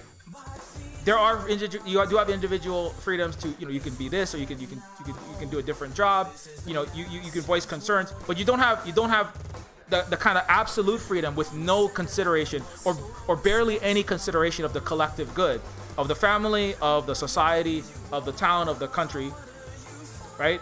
But the West is like all, it is much more for America especially, right? America is just like one of the most far to 95 to 99% individual freedom and like almost no consideration for the collective good, right? as a culture, you know. And now it varies from time to time, but that's how it's been relative to Europe, where, you know, there's still a lot of individual pursuit of self-interest. That's why a lot of people not wearing masks and a lot of people not doing social distancing, and your COVID is not very good in Europe, right? But there's a little bit more, you know, there's a little more social safety nets in place. There's a little more collective good. You still have, you know, you have, you know, some amount of like social democracy, which has its own imperial problems, but you do have internally a little bit more of a balance between the individual and the collective, right, in Europe relative to America, right? And you know, but it always is a balance. It's not like you absolutely have all the freedom or you absolutely have you're a board. America loves to make movies, right, where it's like the evil is some kind of alien insectoid kind of Asian coded, you know, the Borg, the even that Girl Meets World or the Boy Meets World sequel, where communism was where everybody's exactly the same. We're all common. If you get an A, everybody gets a C because everybody's exactly the same. But it's a way that America likes to attack places that have a slightly, I would say, a more rational, a more functional, a more ethical, a just better balance of the individual and the collective, like in the Asian countries. And the East Asian countries, which are economically beating America, the date which America in GDP, full GDP terms, will be overtaken by China is jumped forward 5 years recently. Death-wise, China, like, you know, it's like literally incomparable. They have like you know, 4,000 deaths for a country of 1.4 billion people. America, you know, it's like 1,000 times more deaths, and they have the COVID under control. I mean, you name it. There's no comparison. And now and the whole thing America loves to throw at these other countries. Oh, they're authoritarian. They don't have freedom of speech. They don't have freedom of the press. They don't have the journalism. They don't have this and that and the other thing, right? America can't even do that because America is now even come out and just, well, we don't have freedom of the press either. We'll just delete even the president of the United States and all of their supporters off of the internet because, you know, and you know, and part of it is kind of like, I mean, that is what you'll have to do. Unfortunately, America doesn't have a power structure, right? That is not doing it for the good of the masses of the people, really. It's doing it to preserve its own power against, it's a bigger neoliberal power, a bigger neoliberal international corporate unfettered imperial military industrial capital against a smaller subsection of white supremacist imperial capital, you know, or white supremacist upsurgents, right? And so so you know, that kind of thing will have to be done where you have to limit. I mean, you remember like 10, 20 years ago, you go onto websites and you go into, like, you know, the AOL instant messenger, or whenever you open up a chat messenger, you go in a forum, you know, on, you know, it doesn't matter, GeoCities, you go into a chat room on MSN, you sign up for a forum, and it would say, you know, rules, right? No asking for no illegal activity, no criminal activity, no bigotry, hatred, sexism, you know, attacking people for, you know, on based on their religion, that kind of stuff, right? And people would generally follow that, right? And then sometime around the 20 teens, it's like, I remember the first time I logged into like a lot of Twitter and Facebook, sometime in the 20 teens when I was like, just like looking around and like trying to market Neofeud, I was like, what the hell? Why is everybody just like saying all these horrible racist things everywhere on Twitter, on Facebook, on Twitch, all over the place? It's like, I thought this stuff was like all illegal and stuff. Like, we never, you know, you can never really get away with this in the 90s. And it was like, you know, and I was like, this is not good, you know. I remember, as a non-white person, as a freaking native white who has had thousands of people go, you freaking N-word, you freaking SJW, beta, cuck, this, that, and the other thing, while people playing Neofeud in Twitch streams and just coming with all the most horrible slurs and just going, this is disgusting, SJW, snowflake, you know, feminist agenda, some feminized, you know, just think of the worst, you know, attacks, you know, and also this is just some N-words, stupid game. It's just a crap. It looks like it's disgusting. So it's like somebody came out and took a shit and then, you know, read a bunch of, you know, university texts on racism or on the problems with racism, and it's all lies. It's all crap. You know, lots of people were saying and then saying all kind of anti-Semitic things and anti-black stuff. You name it, right? And it was just like, wow, these are massive entities with the biggest corporations in the world owning these platforms and just letting this shit happen everywhere. Even on Steam, same thing. Full of Nazi games. You know, and I was like, what the hell is happening with here? YouTube, you got Alex Jones, you got all the conspiracy, you got Stefan Molyneux talking about neo-phrenologist stuff, and it was like, oh yeah, this is totally fine. Let's just let this run rampant. I was like, wasn't this is like kind of like, this wasn't, I remember this not being acceptable, right? And you know, but that's free. That's absolute free speech. That what you get. And now all the neoliberals, again, Twitch. I'm watching this, people bombarding Neofeud and people with slurs and racism, and you know, all kind of horrible racism and sexism and misogyny and homophobia and transphobia and all that kind of shit. Made Amazon a lot of money. Jack Dorsey made billions of dollars with the president of the United States and all of his supporters and all the right wing saying Muslims are a bunch of terrorists and all, you know, we gotta, you know, here's a caravan coming from Honduras. It's full of rapists and murderers and they're all coming. We gotta get out there and stop these disgusting people from coming in. These Muslims are this and that and these people are this and that. Jack Dorsey made billions of dollars. Mark Zuckerberg, 10 times more Fox News and Breitbart promoted on Facebook. Made billions of dollars. That's how he got to be as rich as he is. Right? Like, it's okay. We can let all this shit slide. And now they're going, holy shit, we let it slide so much. We better rein it in a little bit. Right? 4 years, I mean, more like 10, 20, or 300 years too late, but I mean, definitely 4 years too late. I mean, sorry, you know, Jack. You banned Trump, you know, and now he's got his account back apparently on Facebook and Instagram. You banned him, you banned them for violating. Remember, it says on Twitter, no incitement to violence, no bigotry, no racism, right? No attacking people based on these, no sexism, all these things. And Jack was like, well, you know, he's the president now, or he's making a lot of so they're just bending over backwards to change your own terms of service. And then the thing is, and the U.S. government's going, well, what are we gonna do? We're owned by the corporations. You ain't gonna rein in America. America has never reigned. There are other countries that have chopped 15 billionaires' heads off and like literally take entire corporate boardrooms and they take the 200th floor of a mega bank in Wall Street and round everybody up and put them in prison. We're talking about billionaires. We're talking about multi-hundred millionaires. We're talking about the heads of companies like the Sacklers. They don't just like get a little fine and then they keep $10 billion and keep doing business and run away with all the money.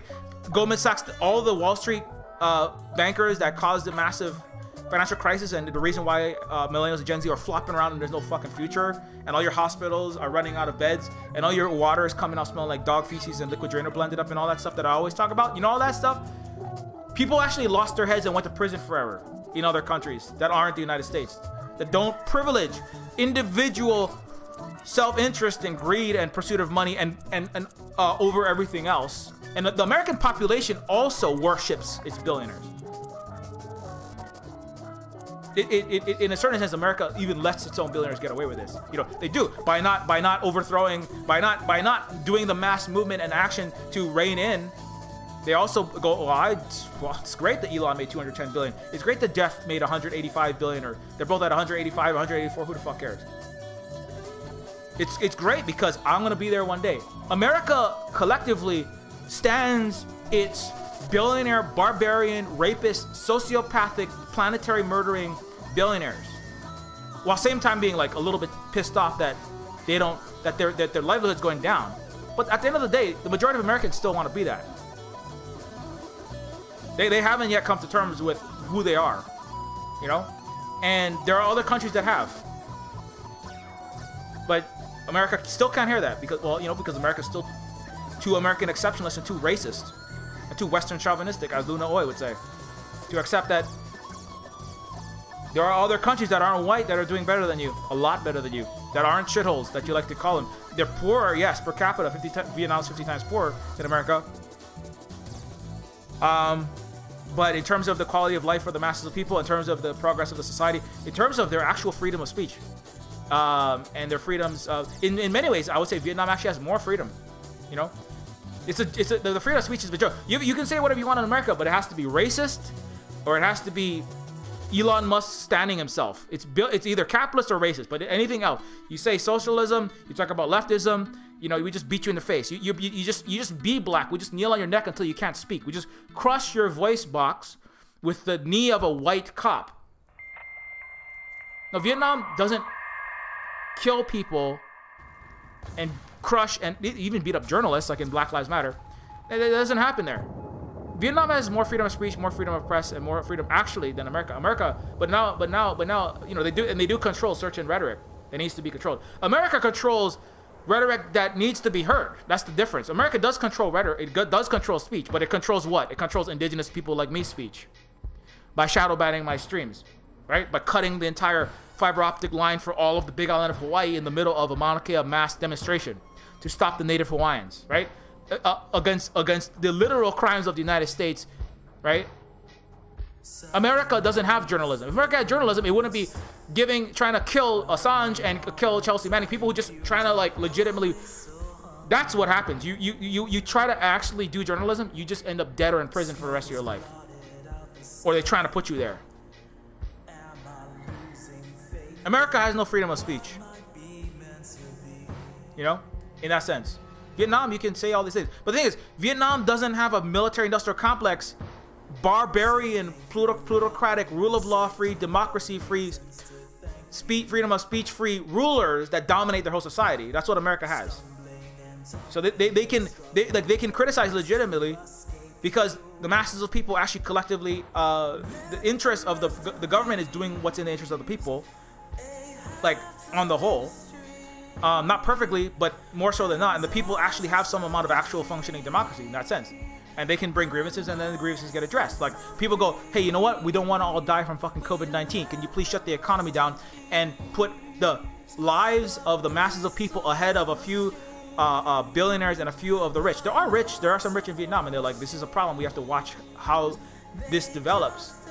But they did shut the entire economy down. Hotels, restaurants, everything. That hurt the economy. They grew a lot less than they wanted to. It hurt. It did hurt. But guess what? The lives are saved. At the end of the day, the lives are saved. And at the end of the day, economy actually did better than America's. But it's not about the economy. It's not about the real economy. Right? It's about the profits of the masses of the billionaires. It's the profits of the corporations. It's the profits of the billionaires against the masses. It's the corporations against the people and the smaller businesses that all folded. Like 40% of small businesses, like it's a huge number. 70% of small businesses like folding, particularly in the restaurant and in the service industry. You're talking about bars, clubs, restaurants, that kind of stuff, gone. All the PPP, the loans to support the small business, all given to the Bill Gates and the richest, the vast majority given to the biggest corporations to bail out Boeing, which hasn't fucking flown a plane yet in 2 years. It hasn't made a new 737 that has actually fucking flown. That will never build anything again. Really? Because why would it? Why would it when you can crash planes and make more million? You can make $50 million crashing planes, or you can make $40 million making planes that fly. Why the fuck would you make planes that fly? Really? I mean, at the scale. When you can, in the military, that's part of the military, it's merely the military industrial complex. That's how it's always kind of run. You know, you hear about these like $10,000 toilet seats, $25,000 hammers that the DOD, the Marines, and the Army, and the Navy will contract out. Oh, and then and so the hammer cost, so you take $24,000, 990 cents, and then you take that and you stick it in your pocket, and you take $5, you buy a hammer. It's just the military-industrial complex. It's, in a certain sense, neo-feudalism is the military-industrial complex from another angle.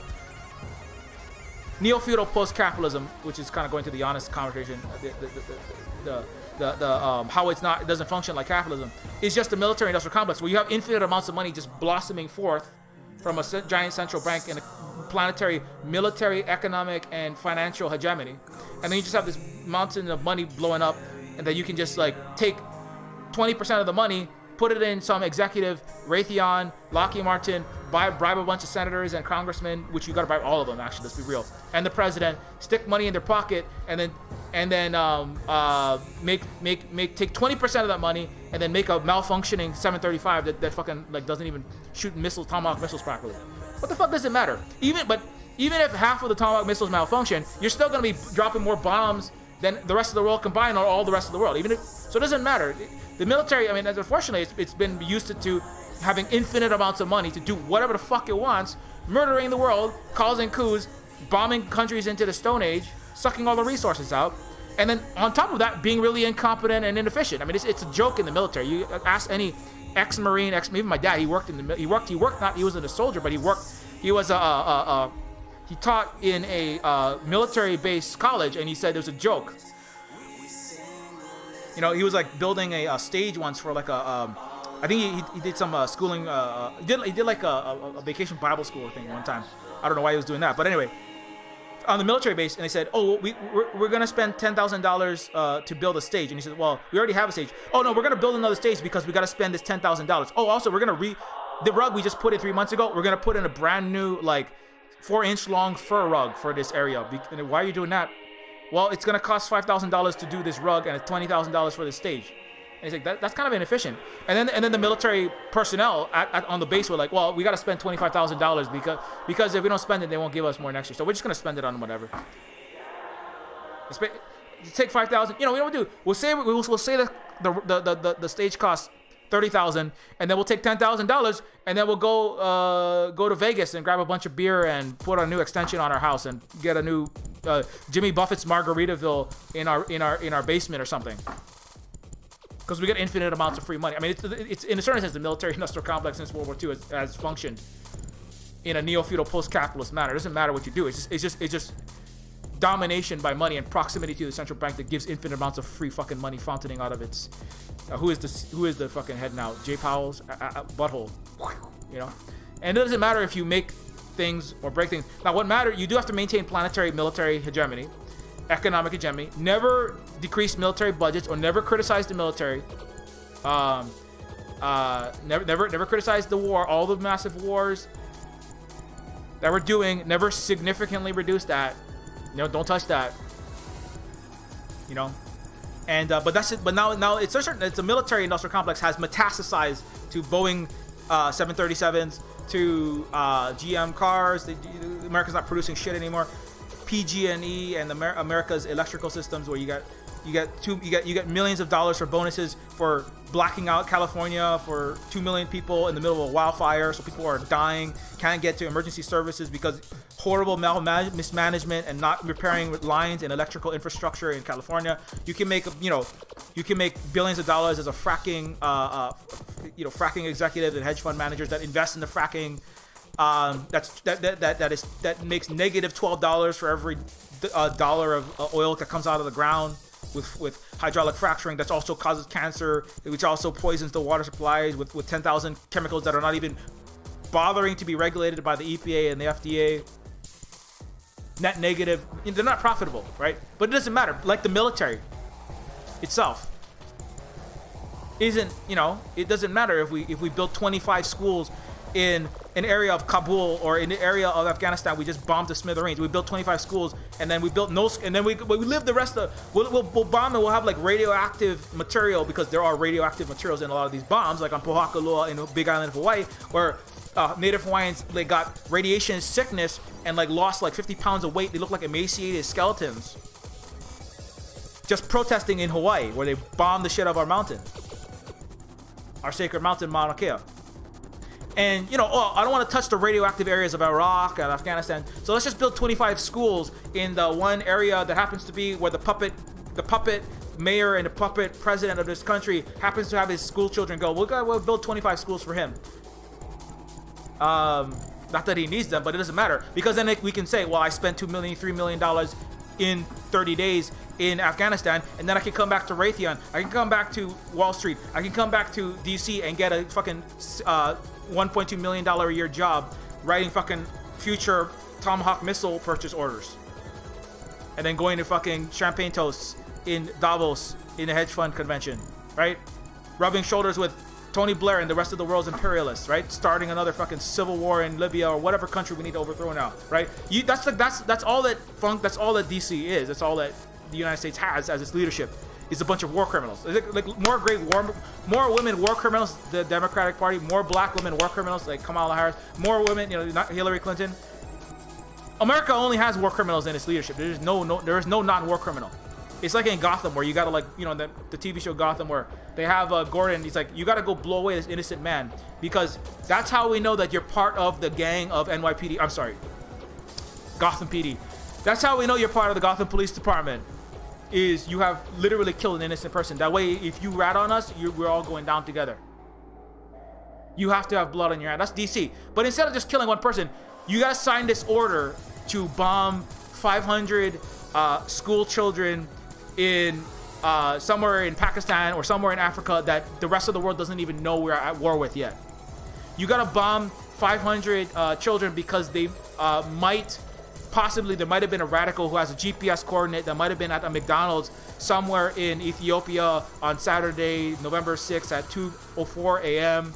And they just happen to be getting an Egg McMuffin on the same day. But it doesn't matter. You have to go kill these innocent children now. That's the entry price for DC and Wall Street. You gotta become a war criminal. You gotta kill 500 children. What did I say? You're in DC. You're a child killer. $1,200 an hour, child killer. You're in Wall Street. You're a fucking child murderer. You're selling the weapons. You're jacking the price of rice to $100 a grain in North Africa to cause starvation, famine, and civil war so that we can have the excuse to fucking fly the F-35s over and bomb Libya, to bomb the North African or Middle Eastern country. That's what you do. You are a fucking murderer. There is nothing in America that pays a living wage that isn't child murder, or rounding up black people and enslaving them, or benefiting, or doing the accounting for it, or doing the Excel spreadsheet, or doing IT support, or programming the artificial intelligence that will be automating the mass incarceration and the mass murder abroad and inside with racist literal. And it's funny. That's how you can get funding. You want to get funding at MIT? Figure out ways. Like there was a article. It was like MIT's. The biased algorithms that automatically identify, right? You know, you've seen these before. These algorithms that have been trained on big data. This is the thing that I'll tell you. In a lot of these algorithms, even the latest one that can like write code and write websites, is just trained on billions of pages of existing churned out human labor. It's literally the AI is just consolidating all of human existence's labor, all of its books, all of its writings, all of its tweets, all of its everything, all of its information, all of its encyclopedias, everything anybody's ever said and done, and then distilling from that. I mean, whether that's translation work from English to Spanish, Spanish to Japanese, Japanese to Chinese, Chinese to English, or whatever it is. And then that's how Google Translate works. It's just aggregating all this information and then turning that into actionable code that can just replicate previous work in a certain sense, right? And so that these AIs that can write poems and news stories and code. It's just like taking a lot of other people's code. It is a pretty cool feat. This latest, I forget the latest AI, but it's basically what it amounts to. It's very advanced pattern recognition software and using that and replicating it, right? At the same time, and then you apply that to what? To United States policing, and guess what you get, right? It's not an AI that is trained to determine the criminality of an individual or to identify crimes or suspects. It's an AI that is trained to replicate the work that America has already done in policing, which is what? Find all the black and dark people and then put guns in their hands and put them in fucking prison for having the crime of trying to feed their children by nicking a fucking pint of milk from a 7-Eleven, or maybe just standing in front of the 7-Eleven in the ghetto. So that's what the AI does, and it's an ultra racist AI. There is no solution to this. But at MIT, you can get there's $100 million was given for the top researchers in the United States in artificial intelligence, cognitive computing, machine learning, and advanced adversarial networks. All the top scientists and researchers in these universities, MIT, Stanford, you can get millions of dollars just to give the blessing of, this AI is not biased anymore. That's what you get. And there's a story. It was in, I think, The Intercept. It was like, that's how you can get the funding, is just by coming up. It doesn't matter what the actual science is. It's not like there's any science in America. That's all also been bought off by fucking the billionaire class, who the science it amounts to is contorting molecules in fentanyl, moving an oxygen and a little bit of phosphate, a little nanometer over, and making a new molecule that is exactly like fentanyl, but we can call it Safenil. We can get it approved through the corrupt FDA and the entire regulatory system in the United States, so we can kill another 700,000 Americans, giving them 50 times stronger heroin in the hospitals and clinics across the country, into the mouths of people who stub their fucking toe. But it's not fentanyl, so it's not an opioid. But it doesn't matter because the Sacklers are demonstrating the moral hazard. Are you kidding me? Sacklers are running around with $10 billion fucking dollars. They're never gonna see a day in prison. This is not what you think this is, China? You think this is like an East Asian country? No rich person is ever gonna see a real consequence ever in their life. They're not gonna lose their fucking head. Like get it chopped off. I mean, like literally get it chopped off and then they're dead. Or go to prison for the rest of their life. That has also happened to thousands of executives. Not in America though. In America, you kill 700,000 people. You kill even Chris Christie's. They've killed even. This is a weird one. They've even killed elites like millionaires and billionaires and DC war criminals, child murderers. Right? Like every politician in America who is a fucking child murderer, like I just said. They've even taken child murderer DC plutocrats and like caused their own family members to die from opioid overdoses, shooting up black tar heroin in the back of a street corner because they, twisted their ankle one time. And then they got on fentanyl, they got on oxy, and now they're dead. Chris Christie has even fought this. But that's not enough to touch the billionaire class. Because guess what?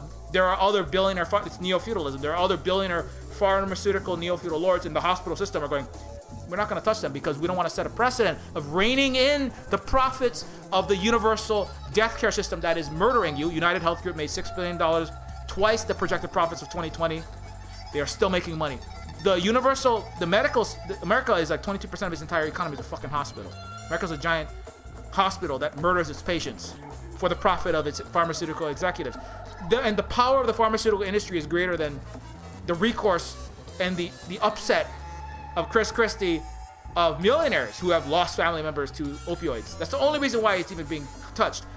When you kill black people with crack, it's fine because it's black and poor black people. We're a fascist country. It's fine for the FBI, the CIA to just drop crack and AR-15s and assault rifles into black communities and let them shoot each other, kill them, commit genocide by giving Bloods and Crips guns and watching them blow each other away, and then wiping up the non-dead black children in the ghettos and throwing them in the fucking prison for being black. You're a criminal. That's why you're black. Look, you are wearing a hoodie.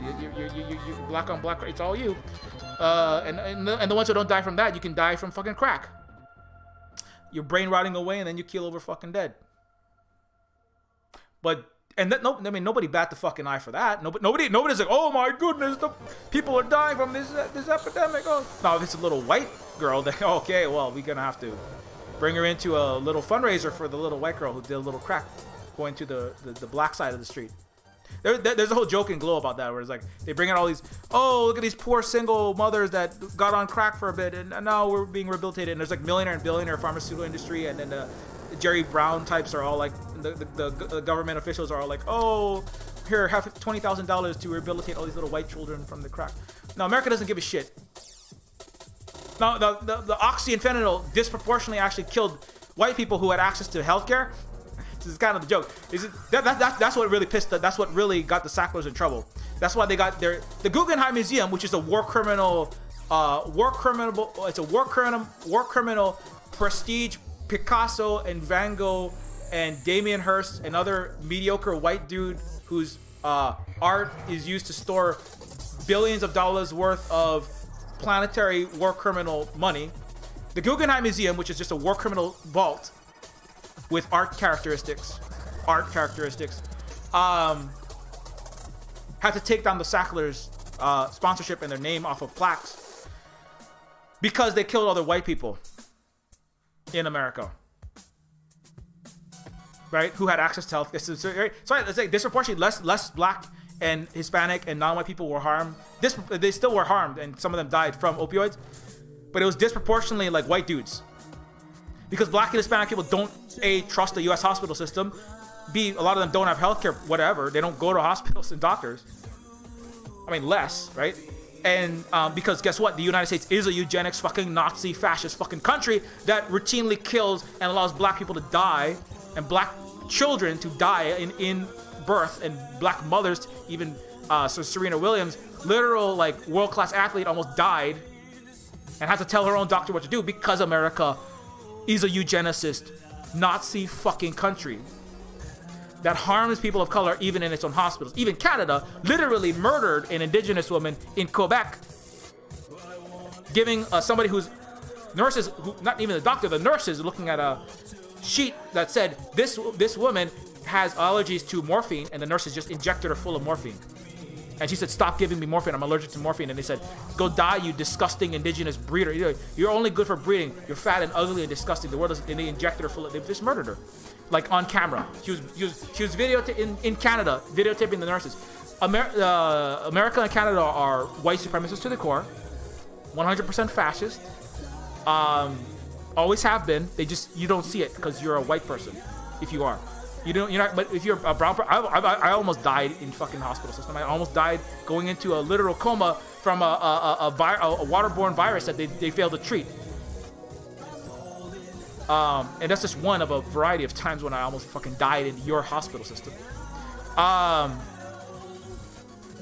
top of the other medical racism, there's just so many levels to this. But we don't have time to go into all of it. But long story short, back to the main point.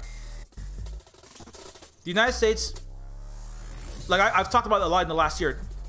The United States is a rule of law free, democracy free, barbarian, constitution free, democracy free, planetary slave plantation. It has no legitimacy. It has no law. Only law is might makes right. It's like literal barbarian. Like whoever can kill whoever else, you take whatever you can get. That's how it is. With a really good PR team, airbrushing democracy, freedom, and speech, and all this nonsense and bullshit over it, right? And that is coming to fruition, and the facade is slipping away, and again, I'm not saying this because I want you to suffer and die, but you will. You will suffer. You suffer more. You're not even. You don't know what suffering is yet. You could become Libya. You could become Syria. You could become Vietnam. You could become what you did to Vietnam in the 60s and 70s. And actually, Luna Oil brings up the war started long before this. America's intervention started long before the official beginning of the Vietnam War. You could become that one day. You don't know what suffering is. You will learn. That's what you don't know what pain is. You will learn. That's a weird Wallace Blade Runner 2049 quote. But anyways. It still behooves Americans to try to pull it the fuck together and do whatever you can to organize, and it has to be. You are not, if you're not anti-imperialist, you are not revolutionary. It has to be at that level, And there are a handful of people, like you had like Jimmy Dore come out and say, I don't agree with it. I don't, he's a comedian. Like I don't really listen to it very much, but I mean he's not wrong in this instance. You have the Democrat consolidation, Democrats, or the squad, the so-called progressives, just lining up for the U.S. military interest, U.S. corporate interest, not even attempting to utilize their power against Nancy Pelosi. And I understand it. Like, well, we cut a deal earlier. Well, I mean, okay, well then you sold out earlier. It doesn't matter. It's like there is no resistance to imperial power. There is no resistance to the power of big capital. There's no resistance ultimately to the neoliberal ways. There's no resistance to the farmers. Everything that Bernie Sanders was even attempting to talk about, but he doesn't go deep enough because you can't. That's one area where Tulsi has said a lot of terrible shit, and it's embarrassing that she's even. Well, she's a representative of the illegal occupied imperial state of Hawaii. This is not. I don't recognize it. But Tulsi did say some shit, but Tulsi was one of the few people that did come out against the military. One person who did come out and say, we cannot deal with any of these problems if we don't deal with our military industrial complex and these regime change wars. And she's not as radical as some people, but and that you saw what happened to her. She kind of like vaporized for a bit, It's not that hard. All you gotta do is just call someone and you go, look what happened to Epstein. Look what happened. Confessions of an economic hitman is a book, right? This is what they do. They do this to people all around the world. You look what happened to this president. Look what happened to that president. Look what happened to Allende. I'm not threatening. I'm just saying. People, even in very high places of power, stop being alive when we want them to stop being. When they do things that may. It's not on the record. I'm just saying, stuff happens that is untraceable. Also, people's families just go missing. People go comatose. People suddenly have catastrophic heart attacks. They come down with horrific cancers. Things happen when they don't do what America's ruling elite wants. Weird things happen. That's all you gotta do. You just call up AOCs. You call up any of these people. Hey, you know, something terrible could happen if you don't do this. You know, I mean, you don't. It doesn't have to be that overt. It could just be like, here's $200,000. Stop criticizing the Democratic Party, support of the military, the pharmaceutical industry, the billionaires, and the impoverishment of everybody. Just get behind this little Biden stimulus thing. Shut the fuck up. And here's maybe that's it. Here, $10,000 a month, $20,000. What do you want to take care of your family? Shut the fuck up. If that doesn't work, look what happened to Epstein. Look what happened to Madoff. We get rid of people that we don't want. Doesn't matter what country you're in. Doesn't matter who the fuck you are.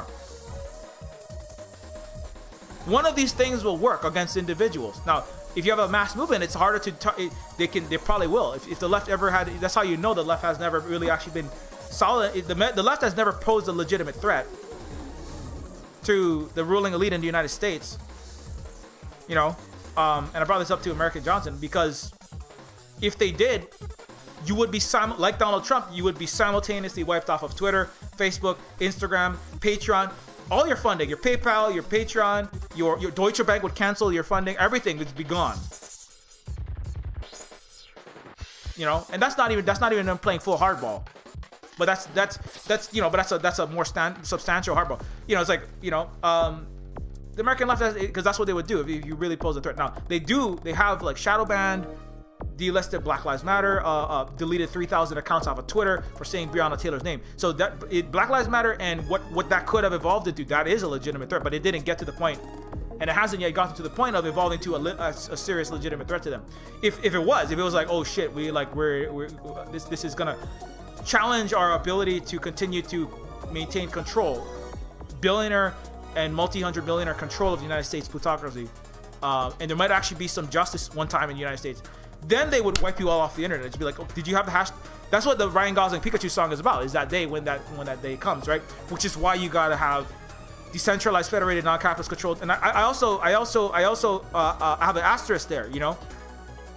I have an asterisk there, which is that,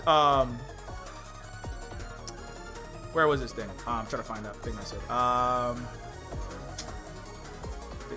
Let me get it up. I'm sorry, I haven't looked at. Oh, it's 12:53. I'm sorry, I haven't looked at chat. I've just been going for a bit.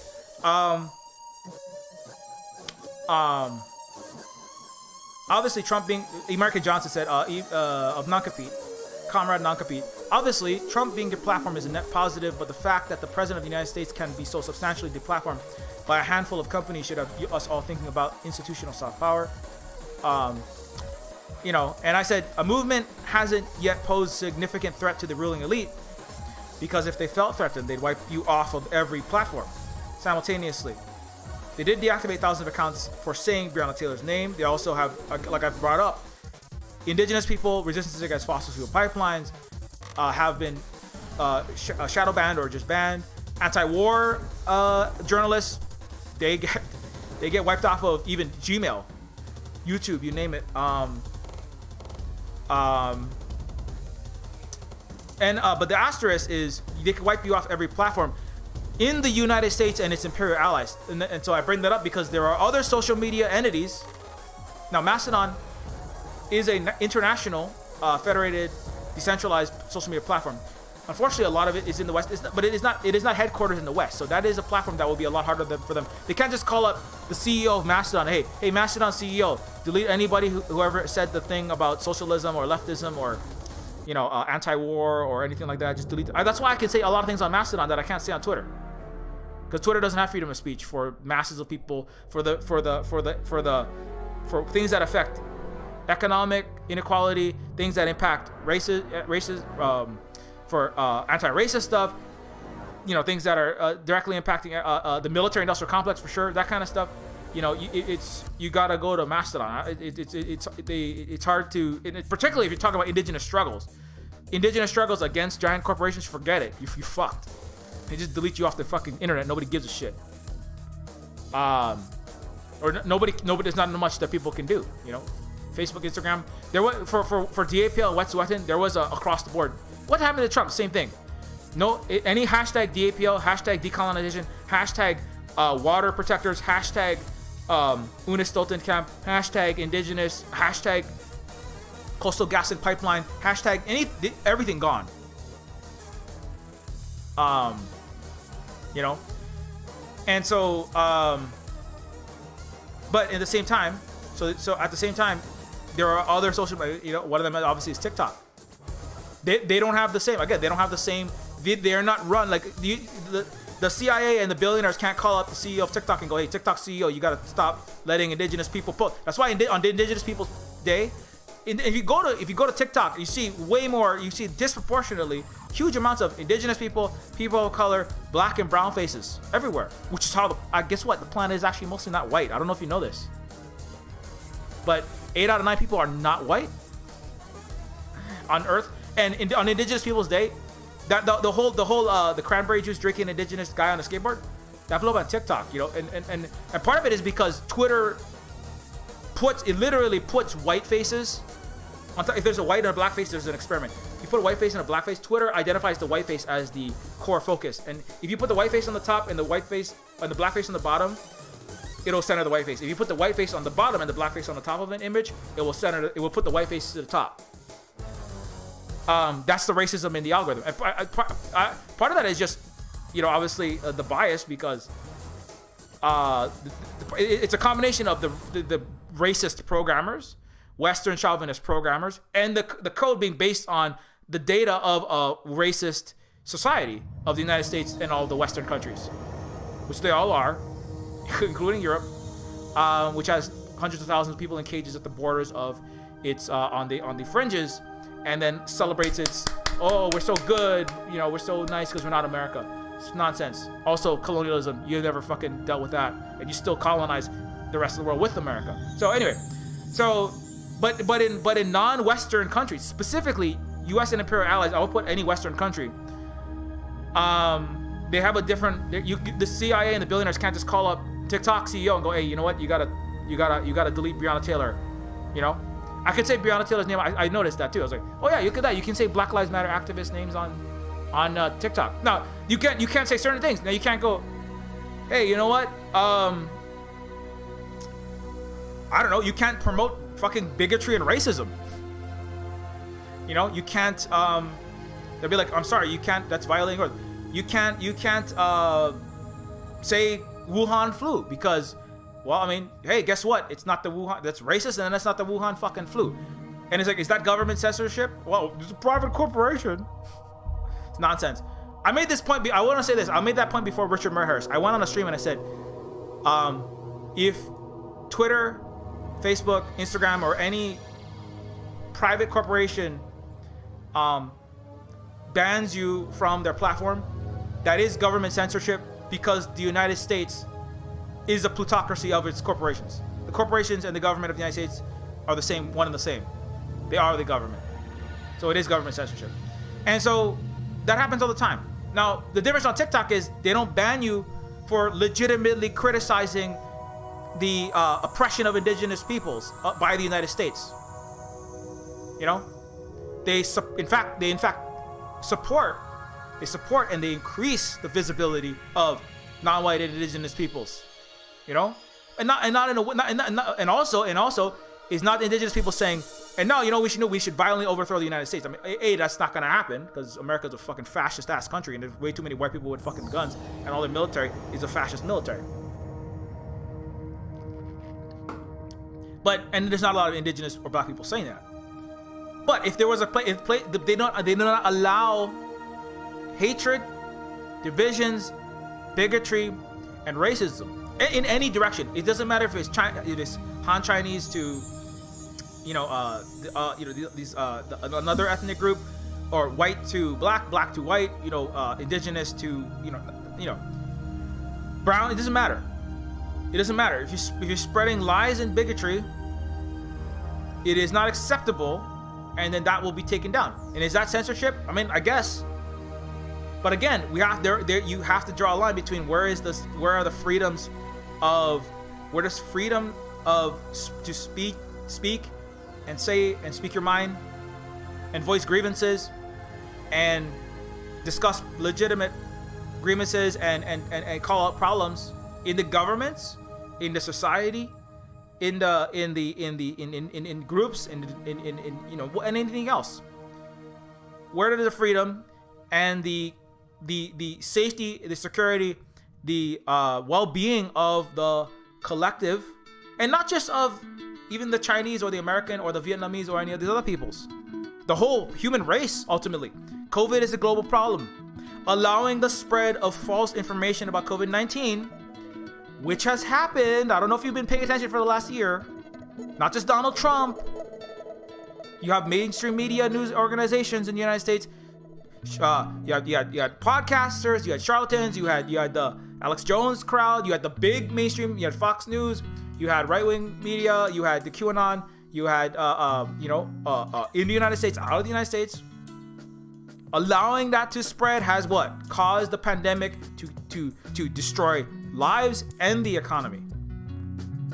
And so, you have to, again, balance, find, and it's not easy. There's always a gray zone. And some people are saying the line is, we should draw the line more on, we should allow more freedom of speech and let people be, get a little more, let's let this more off-color joke go and let this, but not the full Nazi swastikas and whatever. And some people are like, we need to draw the line much closer, like we have to rate it in much tighter, and we have to err more on the side of the collective well-being and good and science than on the speech, right? But it is a balance. It is not an easy, it's not an absolute. But America loves absolutes. Absolute freedom of speech, absolute freedom to make as much money as I want, absolute, all this is all like fucking mostly cis white dude frontier pioneerism nonsensical bullshit. I'm free from the clutches of tyrannical Europe. I'm free man.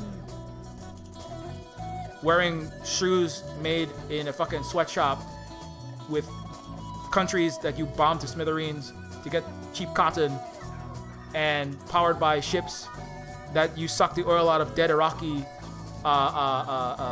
children's graves from, in ocean liners that went across the planet, and you're a free, you're self-made man in your little fucking log cabin, Ron Swanson, in the middle of somewhere in fucking Wyoming. You're free. You're all free by you're part of an empire. You're part of one of the most unfree empires in the fucking world. But that's a part of the delusion of America. Is just a bunch of cis white guys, a bunch of people, and disproportionately cis white dudes running around pretending like they're all self-made billionaires, right? Elon Musk, he is like number one in perpetuating this ideology. I am paid directly proportionate to, people are paid directly proportionate to the difficulty of problems they solve. Everybody gets we're all free, and we're all working harder or less hard, or we're smarter or less smart, and that's how much you get paid. It's part of that same ideology, right? And America loves its absolutes in that sense, and there are other societies that are just grow. I mean, you could just that's literally the indigenous people call the Europeans the young people, the young race. They're like children. They don't understand ecological thinking. They don't understand the interconnectedness of things. They don't understand interconnectedness and how people collectively rely on a mutual aid and mutual work and collective knowledge and collective projects and people working together, and how people stand on the shoulders of those who came before them and on their ancestors.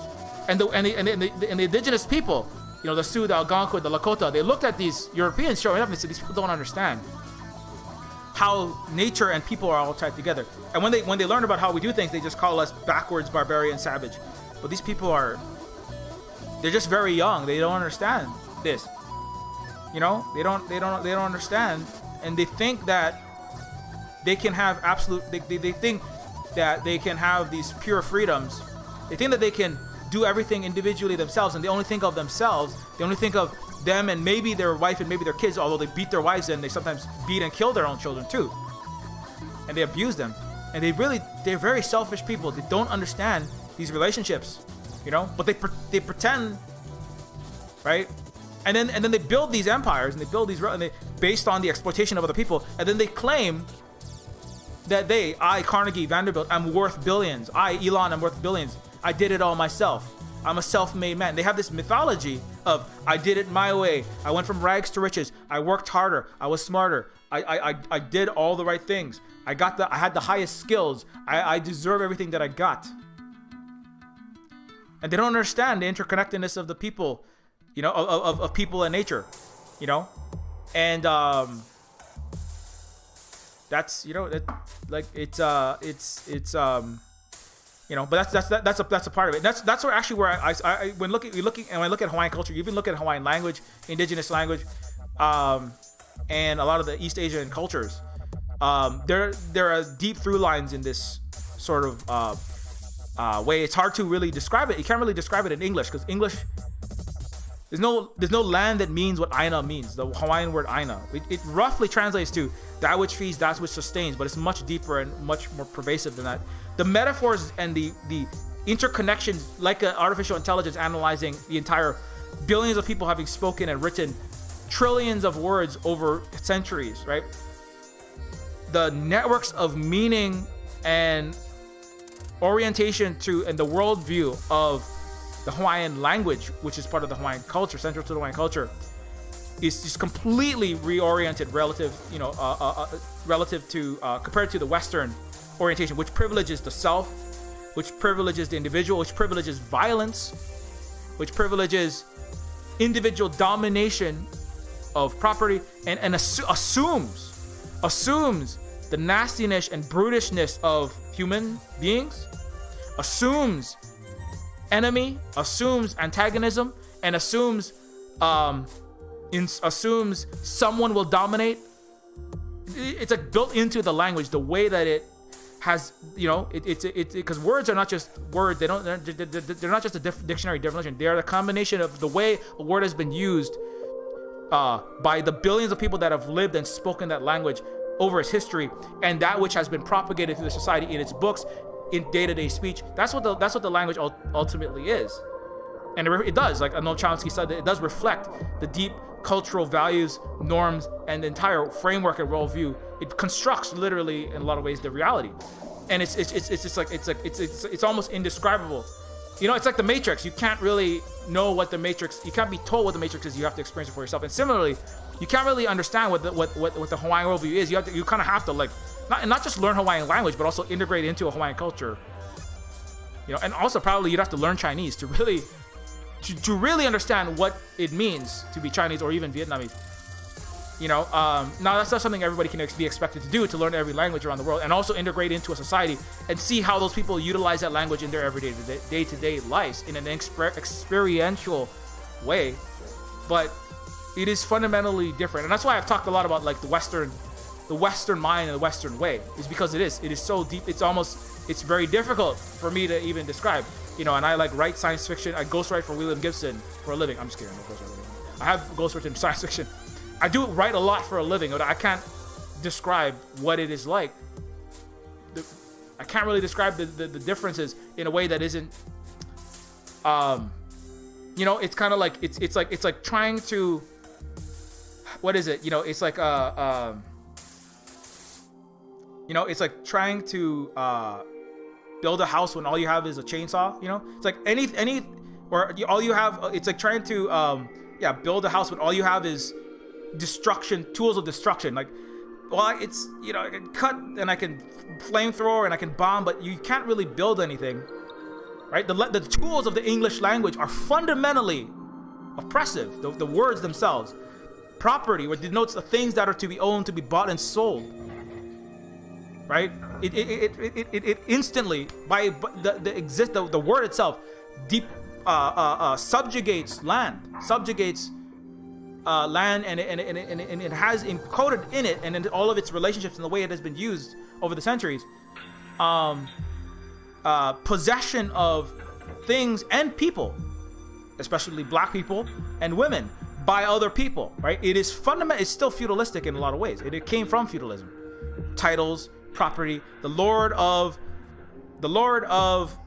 Stratford, the Duke of York, whose title and property and endowments are this and this and this and that, and the serfs were like a package deal. They were like the lawn gnome ornaments of the land, you know, and this deep hierarchical, deep oppressive, deep structurally just kind of fucked up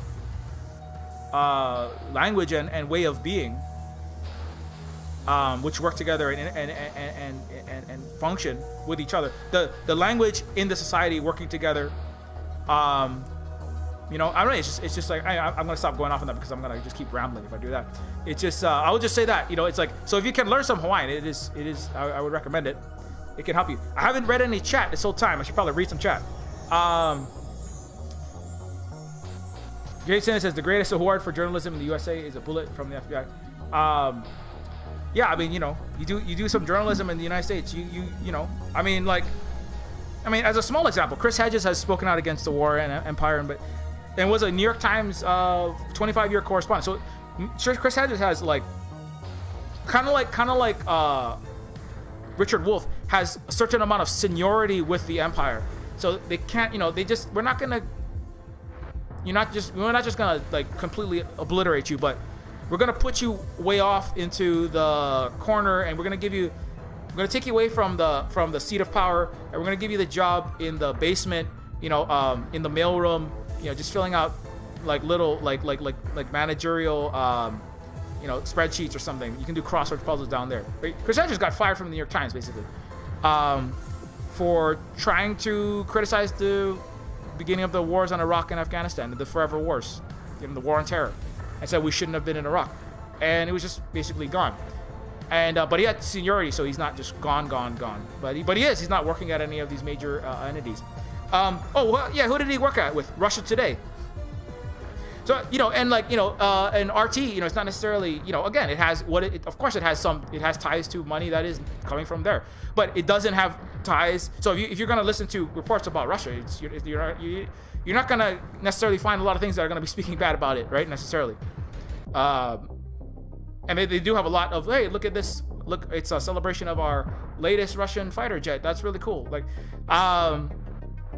but you can't criticize the United States from within its power structure. So similarly, the Twitter and the social media is interactive CNN, right? You say anything that really jeopardizes the United States power structure, like Black Lives Matter, Breonna Taylor, Justice for Breonna, and you get deleted off of Twitter because that Black life is a existential threat to the United States. That's why they keep killing and imprisoning other black people, because they have legitimate grievances that go to the core fascist heart of the United States and its broken and illegitimate structure. So do indigenous people. Indigenous people are a direct threat to the United States because they have a claim that is legitimate. You are on our land continually, historically genociding, killing us, colonizing us, and you continue. They are a legitimate threat to the United States. That's why they get wiped off the internet. Twitter, Facebook, social media. Now, you go to another power structure, go to TikTok, and indigenous people and black people are not an existential threat to TikTok, and it's, and you know, and it the country in which it exists. Indigenous people and black people are not an existential threat to Russia. You know, and so you know, and or other parts of the world, and so they have some ability to speak. But they are in the United States. Black Lives Matter is a threat. That's why they have to co-opt it. Liberals co-opt it. Jack Dorsey and all the social media companies delete you off Twitter. The cops beat and crush and beat the shit. I mean, compare the fascists to the Trump support. Compare the fascists attack on the Capitol to Black Lives Matter actions or any Antifa or any left action.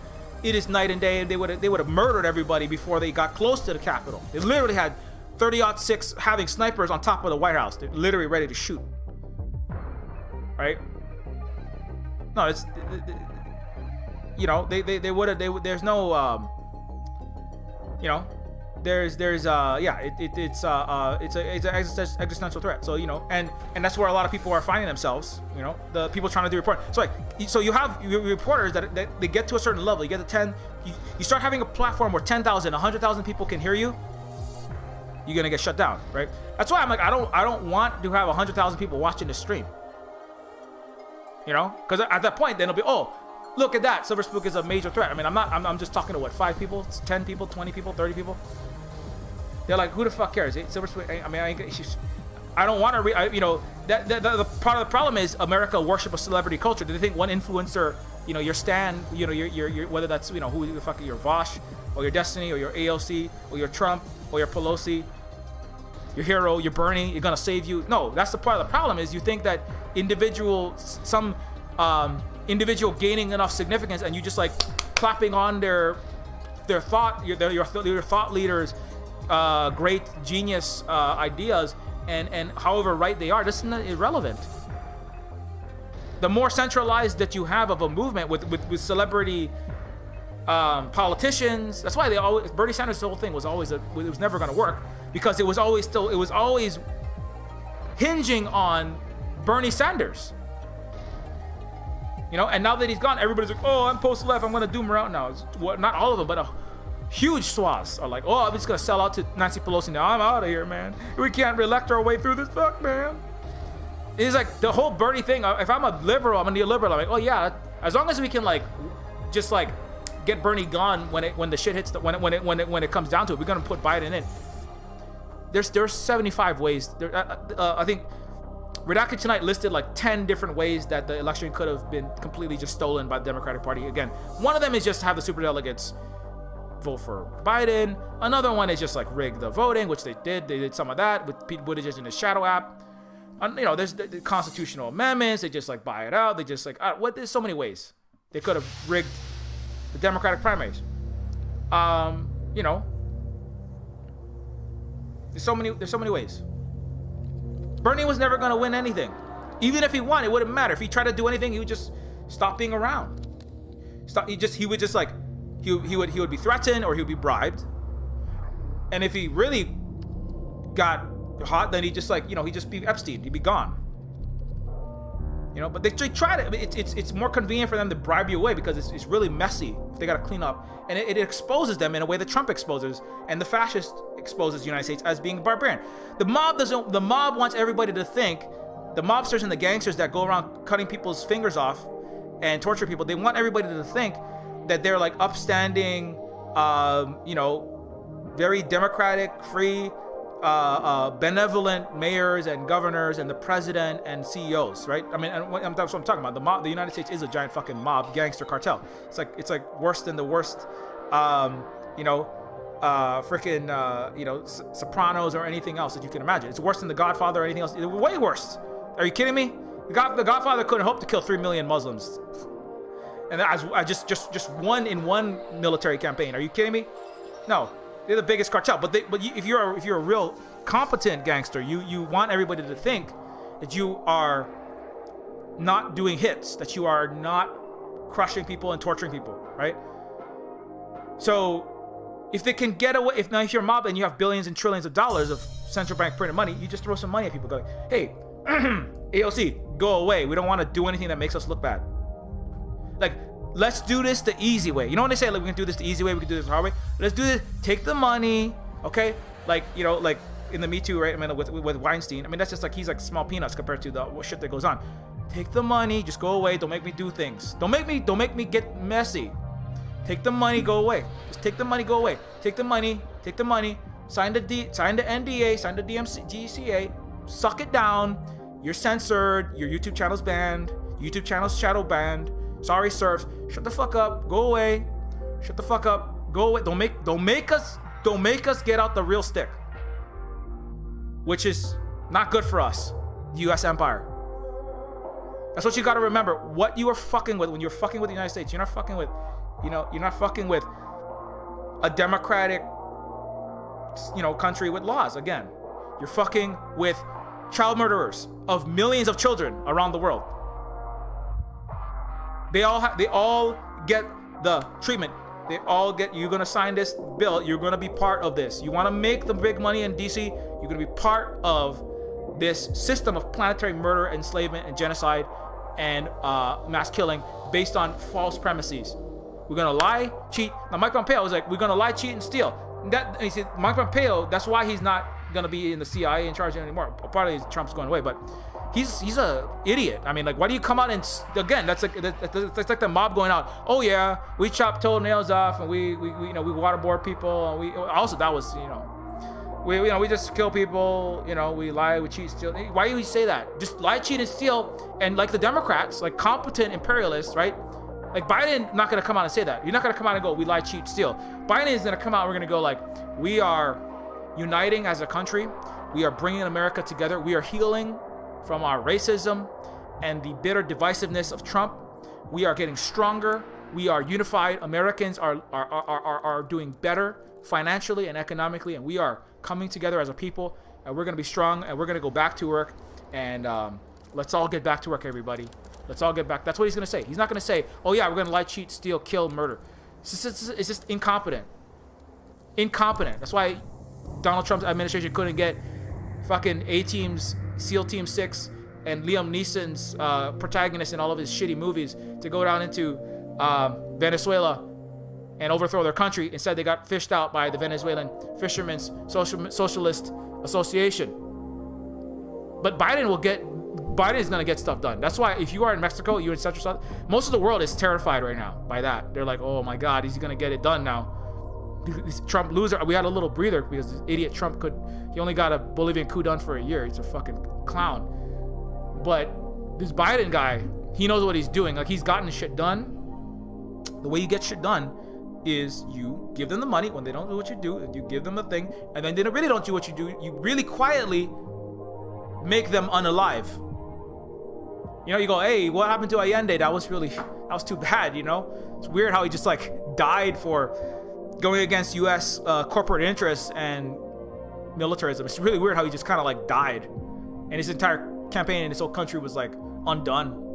That was too bad. You know, it's not like we ever gave giant bags of money and funded right-wing extremism and far-right parties and you know, separatists and all these other things, and made your economy scream with Milton Friedman. It's not like, you know, we did anything like that. I mean, somebody might have done that, not me, but I mean, it's a shame that his entire country was destroyed. You know, it's a shame that this leader died in there. Wow, it's a shame, you know, like, you know, this countries just get overthrown when we want them to be overthrown. Now, that's part. This is also why Trump needs to be gone, because Trump, by failing to maintain the Bolivian coup, murdering indigenous people with goose-stepping Nazi fascists backed by the Áñez administration, the far-right administration, illegal coup government with Elon Musk, we will coup whoever we want, getting Bolivia's lithium for starvation wages, with Germany's gigafactory help, Trump set a negative precedent. Because now America, when it needs to go to, I don't know, Ecuador, it needs to go to Honduras, it needs to go to what?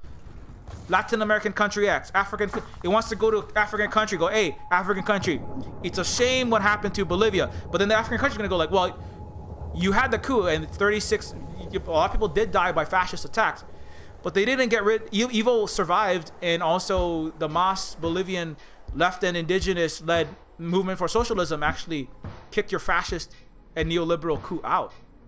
And so that's bad. You know, again, if you are a Raytheon executive, if you're a billionaire, if Elon Musk, you need more lithium, you need more coltan from some African country or South American country, you need any mineral anywhere. You want to go into the country and you want to tell them, you want to say, hey, you know what, we'll coup whoever we want. And the African country go like, you tried to coup whoever you want, but you fucked up. You couldn't get it done in Venezuela. I don't believe America has the ability to have its way everywhere in the world anymore. I don't think that your threat is as legitimate. That's not what you want. You want to go around the world, be an economic hitman, and murder, kill, genocide, overthrow democracies, crush left, murder black and brown people, and install neo-slavery and neoliberal horrific regimes around the world whenever you fucking feel like it. But if you can't get it done, again, that's why Trump is being removed, because he's incompetent. That's why I said it's incompetence, not because he's fascist. He's incompetent, and he doesn't have enough solidarity within the imperial ruling elite. You know, like Bill Gates, Elon Musk, and Jeff Bezos. They do squabble, but they have neoliberal planetary billionaire class solidarity. But Donald Trump is like, I'm gonna throw the entire empire under the bus for my own self-interest. That's why he's gone. Incompetent at doing coups, incompetent at child murder, incompetent at crushing indigenous people, incompetent at promoting fascism around the world, incompetent at doing war, incompetent at murdering Muslims. He didn't start any new wars. There's a list of the wars started. That was actually another interesting one. Trump started no new wars. That's also why he's gone. Wars begun by president. Let me see. It was an interesting graph. Trump didn't start any new wars. Now he did increase military budgets. He did further pursue wars, but he didn't start new wars. That's also why he's gone.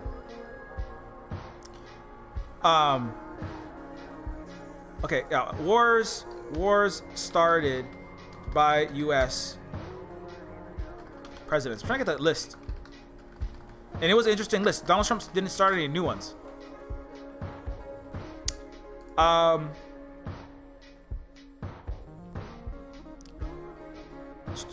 No, this is formal declarations, military engagements. Yeah, shit. But there was, if anybody has a link to that, I'll be interested. But it was a really interesting link. Trump started no new wars.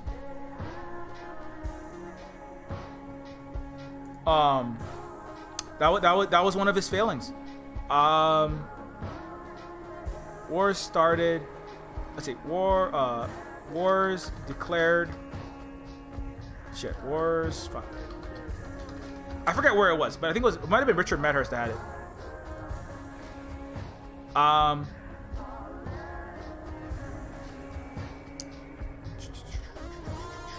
Yeah, but it was a list that said actually he didn't start any. So that's why he's being removed, because Trump is incompetent at increasing warfare.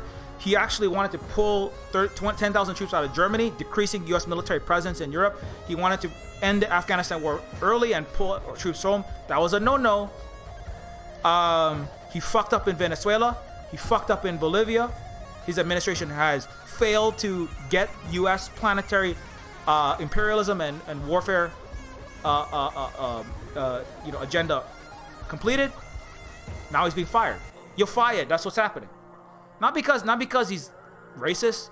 Not because of course America loves fascism. That's what all the Democrats do. Like I said, that's what they install. He didn't get it done properly. That's what he didn't get it. He wasn't fascist enough. It's in a weird way. He wasn't fascist enough. The only competent coup that Donald Trump got done with is actually attacking the U.S. Capitol. I mean, in a weird time. I mean, that's one that no American president has managed, is the coup itself, right? But Trump managed to, not fully, but he didn't, it's not like power has changed, but he did successfully invade the most powerful superpower in the face of planet Earth, Capitol, and get all of the leaders of the Senate and Congress chased out of the building. Now, and it's important to note that is not him alone. That would not have been achieved if not for complicity, if not for collusion with the U.S. military and police departments, federal police and U.S. military. Like I said, so Trump does have still power. He has power in the United States. This is what they're scared of.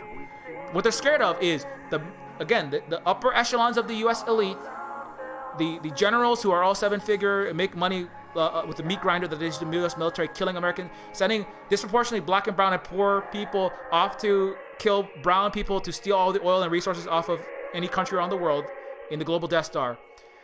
But the people that are fighting the wars are actually against the generals, and America's rich and ruling class are afraid that big sections of the United States military and police are gonna side with Trump, or not even with Trump, but just they're gonna say there is something deeply wrong at the core of America, and what we need is a new revolution. What we need is a boogaloo. What we need is oath keepers. Keep your oath to the country, and keeping that oath means undoing the current United States government. And they don't all love Trump, but it's it's a significant threat because they are having 10,000-20,000 National Guard troops. Now what they better fucking hope is that the National Guard, right? And that's why it's National Guard. You notice it's not Army, Marines, there's a lot of reasons for that, but you better hope that the military itself, right? Because that's what happened. The military and the police stood down and they said, "Oh, come in, fascists." So America, you better fucking hope that it doesn't go deep enough, and that the depths of the misinformation of your country, the depths of depravity that your country has gone to, the depths of far-right fascist rhetoric your freedom of speech has gone to, will not result in full-on warfare with tanks, fucking planes, and there's a show. What is that fucking show? Not White House Down. Is that Korea? Why are you worrying about North Korea and fucking China invading the White House? Olympus has fallen, you fucking clowns. No, it's your own country. But there's a great Dave Bautista movie called, what is that fucking show called? Bushwick. You should watch this show. Go watch. well, if your mental health can't deal with this, I know this is a lot of Silver Spook, hard reality, passionate 120 decibel education, and hard reality. So if you can't handle this for your mental health, don't watch Bushwick right now. But you want to see something interesting, watch Bushwick, the movie. Dave Bautista from Blade Runner 2049. Also, Hotel Artemis, which is on this list. Dave Bautista is half Filipino, half Greek, also, and grew up very poor. In a way, similar to how I grew up in a ghetto in Oahu, Hawaii, but he grew up in DC ghetto as a Filipino, half Greek, half Filipino. We had like a bowl of turnips to eat for the whole week in his family, in like a pot of turnip stew. For with 3 turnips in it for the whole fucking week or something like that. He had these stories of poverty. But anyway, the Bushwick. I'm trying to get the IMDb thing. In Bushwick, a U.S.-based military force invades the Brooklyn neighborhoods. A 20-year-old Lucy and war veteran Stoop, that's Dave Bautista, must depend on each other to survive. So you have far-right fascist militia of a variety of right-wing conspiracy theorists, white supremacist groups, and militias coming into New York, basically, and into the coast, and not just New York. All of this, the black and brown and liberal cities, or disproportionately black, disproportionately brown, disproportionately liberal, disproportionately Democrat cities, and start war, basically. With so you have the black community with they come out with the gang, with the AK-47s, and I mean they're all armed, right? Not all of them, but I mean a lot of people there are armed. And you got the Hasidic Jews out there fighting the fascists. And then the other Jews fighting the fascists. You've got the Hispanic community out there, and they're all disproportionately non-white, blue areas. And then you have all these from Texas, from the not very eerily similar to the kind of people that showed up, right? Middle class, upper middle class. Nurses, doctors, lawyers, small business owners, right? Who went to the Michigan protest and said, "I want my haircut, I want my golf club, I want my white racist farm where I have a bunch of Hispanics laboring for all of my profit." Middle size, all coming out to the cities by the million, starting warfare in the United States cities, stating that the United States government is corrupt. And the social fabric has been broken, and now the people must revolt. And the people are who? We, the white nationalists. We, the sons of the founding fathers. We, the Alex Jones fathers. We, the QAnon. We, the real Americans. We, the Washingtonians in Terminus Machina. We will be the second American Revolution to cleanse America. Right? And it's liberal, coastal, Democrat, corrupt elite, and we will cleanse them. Bushwick, you gotta watch this fucking movie.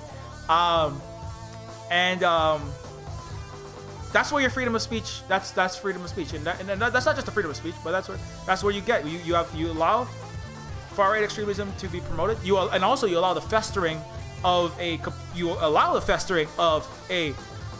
tyrannical, plutocratic, and corrupt. I mean, they're not wrong on that. It is a broken, corrupt system, right? But their solution is, let's make America white again. Let's make America white and prosperous for middle to upper middle class, white, middle and small business owners. Let's have a little slavery again. That's always America. This has been deep in the United States forever. This is like what presidents ran on in the 20s and the 30s against the Roosevelts, who are big imperialists who actually benefit a lot from the Chinese imperialism, opium wars, made billions. Their fortunes of the Roosevelt, they hid this, but they made it colonizing China actually. So the fight between China and the United States, not the fight, but the oppression and the colonialism of China. America hasn't even touched its yellow peril and what it actually did to America and its great heroes. Colonialism. Sometimes some Americans, not even most of them, I'll say some Americans will admit that colonialism and the slavery era was horrific and disgusting, and a lot of it's the wealth that was accrued to the rich and the white disproportionately was built on the back of slaves and stolen land. But even far fewer will admit what they did to the Asians and the Chinese. The Roosevelts made billions of dollars. They made their fortune. Both the two Roosevelt presidents, their fortunes were made on colonization, exploitation of the Chinese, dumping opium into Shanghai and into their country, stealing their people, bringing them and building the railroads, the robber barons, the West Coast, the entire West Coast, the infrastructure was built by the Chinese. America hasn't even come close to dealing with that. And and those international imperialists who wanted to expand were fighting against the white lower middle class or future, I want to be a middle class white settler colonizer, saying we don't want any more of this foreigners coming in. We don't want any more of this brown. We don't want Hawaii because it's N-words. They're not white. They're not part of our white because it dilutes our whiteness. We want to get rid of these Chinese in the West Coast. We want to get rid of these black people. We want to get rid of these brown people. And these Democrats are supporting.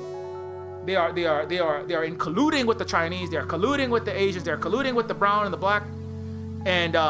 So you had the white settler candidates would play off and say, we want a country for and by the masses of white people. Now, we're not. Some of us will be billionaires, but we want the small and middle class, upper middle class businessmen, like the people, like the Viking in the capital, right? Like the podcaster making $800,000 a year. That's not a poor person. That's not a working class, like lower essential service worker. That's bourgeois labor class and an upper class bourgeois labor and bourgeois owner, right? You got lawyers, you got doctors, you got physicians, you've got farm owners, you got medium business owners, you got people, that's who it is. And they're like, we want to make America white. We want to make America not for the rich, the 1% rich who some of them are white, but a lot of them are international globalist capitalists in collusion. They're bringing Asians and they're bringing brown and black people in. They're undercutting us, right? That's the whole Trump rhetoric. It's like, they're bringing the foreigners are coming in, taking my jobs. We want to get rid of these people. Let's go back to making America great again. And that's they're in your military, they're in your police, they're coming. Now hopefully it does not go like how Bushwick goes, because that's nightmarish. But that's what you get, when you let a country not address its racist wrongs, its classist wrongs, its imperialist wrongs, its lies and its hypocrisy and all of the sins of the United States. When you don't address it, you pretend like you can have as much freedom of speech as you want and it's all gonna be fine and you can make $1 billion letting everybody say whatever kind of slurs and horrific attacks on black and brown people and minorities on your social media feeds. It's gonna be fine. You let Steve Bannon run the entire campaigns for like half of the world's fucking neo-fascist establishments, from the AFD, the AFS, Salvini, Bolsonaro, South America, Modi in India, America, and Jordan Peterson and Prasad Malone. You want to let YouTube, you want to let it run rampant, Alex Jones, you want to let them fucking just say whatever the fuck they want, not deal with your actual fucking dirty garbage. I mean, that's what you get. You're gonna get civil fucking war. I mean, hopefully not, but you're gonna what you do have is you have big sections of your police, your military, and your entire establishment wrapped up in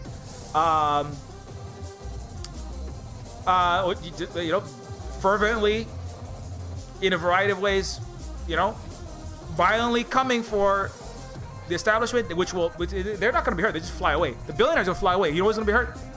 The average people who are going to suffer the majority of this violence. They're gonna, if it does break out, the majority of people who will suffer. If battles do break out, you're gonna suffer when the food supplies go away. That's who really dies. The famine, the actual famine. Who's gonna suffer? All the people whose jobs are gonna vaporize, because who wants to work in a city where there's fucking warfare happening? That's part of why Hawaii didn't shoot anything in Hawaii, because they don't want to jeopardize $50 billion of tourism and real estate industry with a bunch of violence. And that's one of the leverage that we use in Hawaii. We said, like, well, we're not going to go home. We're not going to stop having 200,000 Hawaiians. So your job, if this breaks out, you ain't going to have... when war... The first thing that goes out the window is your economy. War happens, your economy going out the window. Or even battles and skirmishes like this kind of shit. If it really escalates, food, water, that stuff is going to be in short supply. They already, because we know what they do is they attack supply lines. You know, they have logistics. Like there's discussions in like CNN, LA Times, all the mainstream media. We're talking about plots and all these descriptions when of the organizers of the fascist attack on the Capitol, and they were saying we're not just showing up, you know, for a little protest. We're doing this military style. Like many of us have military training. We have special forces training. We have done coups in other countries.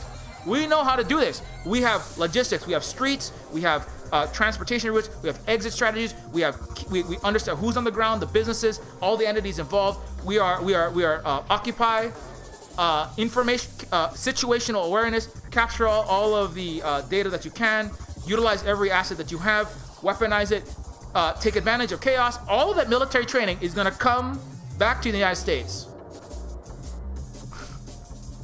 And, you know, some of them might be a lot more competent than Trump. And that's the thing is, the next Trump, Biden is going to do nothing, and the next Trump will be more competent than Trump, unfortunately for you.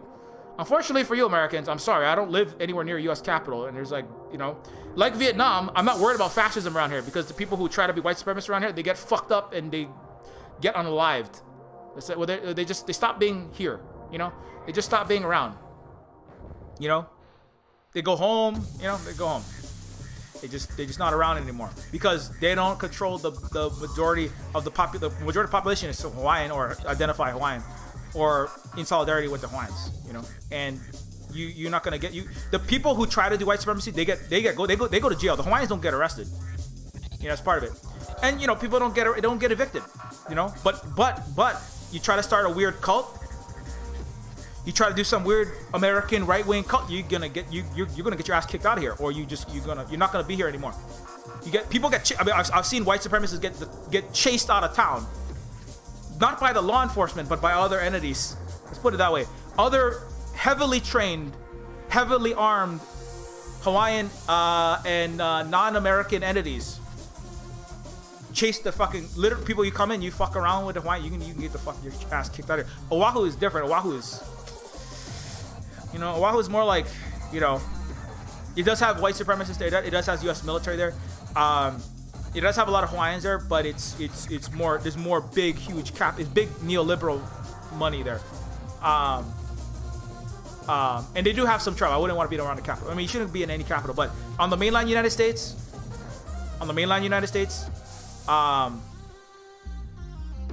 just, you know, watch yourself.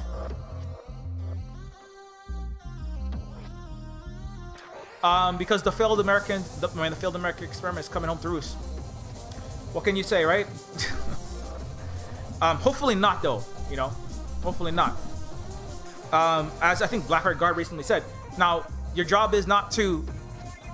Your job, if you're on the side of the people of color, if you're on the side of, if you're a leftist, if you believe in, you know, stateless classes, moneyless society, believe that.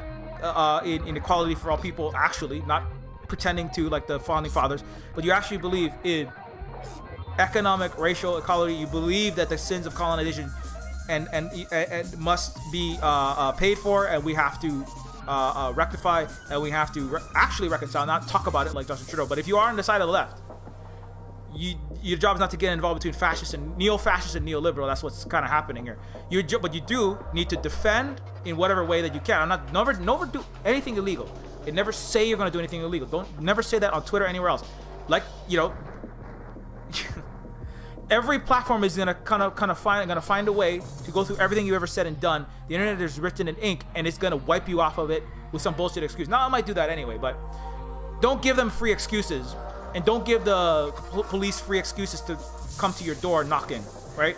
I'm not saying anything illegal. I'm just stating truth and facts. And I'm not even saying it to a lot of people. So, but you got to defend your people in your community. You got to keep your people safe in whatever mutual aid organization, working with the indigenous people, working with your Black Lives Matter, working with whatever bits of the left that still exist that haven't been shredded up and blown out the window by the Biden administration's recuperation and buying out and consolidation of the left and much of the progressive and the DSA into the Democratic Party's plutocratic fascism with a nice kente cloth system, whatever you have left of mutual aid and support and unions or whatever you gotta defend your community. Don't fucking get in the way of that. Don't go to the Capitol. Don't get involved in any of those kind of actions. As Blackguard pointed out, the first thing that the uniformed police fascists and the ununiformed police fascists that are fighting are gonna do is they're gonna have solidarity with the police and the Capitol attackers, and they're gonna attack the left, and then you'll be dead, or you'll be fucked and beaten. You'll be, that's the first thing that's gonna happen. The neo-fascist and the neoliberal, still the neoliberal allegiant police and the neo-fascist police and military want to fucking fight it out. You let them fucking fight that thing out. You, like I said last year, get off of the sinking Titanic, which is a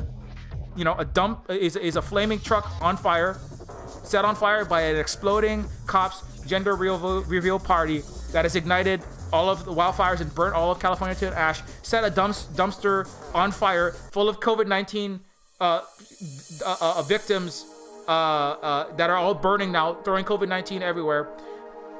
Driving onto a Titanic, and the Titanic on fire, crashing into an iceberg called reality, and now it's sinking into the ocean. Get off of the Titanic that you're on. Get in the lifeboat now. Get with your organizations, whatever you have left. Get to an area where you and your comrades, and hopefully in solidarity with the indigenous people. Look up what indigenous people's land you're on. If you're in America, you're in Canada, you're on the indigenous people's land. If you can, support those, get with those people, support their decolonization, support their land back, and let them support you. I mean, the Cherokee are figuring this thing out. I think the Cherokee might be the new capital of the new capital of the Federation of Socialist Indigenous Peoples of the Algonquin, and the 25 nations of the Algonquin, the Sioux, the Lakota, and 22 other nations. Cherokee might be like the new capital of that. It's not going to be the United States, fucking DC. That's like America. Anyways, so you gotta get with that name, because you don't get involved in this. What's happening? Please don't do that. It would be illegal to go to a capital. Also, it's extremely dangerous. And do whatever you can do to survive. And one day, the Vietnamese and possibly the Chinese, but the Vietnamese, I trust they will be parachuting in, and the Vietnamese, for the last 10 million Americans that haven't died in the Civil War, the famines, the droughts, the wildfires, just died from starvation, like 60 times more American malnutrition deaths in Vietnam. I'm gonna keep saying that because I gotta hammer that shit home. Because I know tomorrow you're gonna watch 10 more propaganda pieces and read some nonsense, and then you're gonna have a Discord full of people going, well, the Vietnamese are actually, we have to overthrow them because they're authoritarian and also they're a shithole country. The Vietnamese will be coming to America and doing food drops. They will build you new houses that are livable, unlike 100-year-old asbestos and bedbug-filled collapsing rubble that passes for New York real estate. I didn't even talk about New York, but New York real estate has to crash 90%. I just heard that. America is grossly undervalued. They're going to build you new houses that are actually livable. They'll build you new hospitals. They'll build you free food, because that's what you do. That's what they do, because they're like a civilization that actually has any ethics whatsoever in its people, its government, and even in its business. And they're going to do that for you.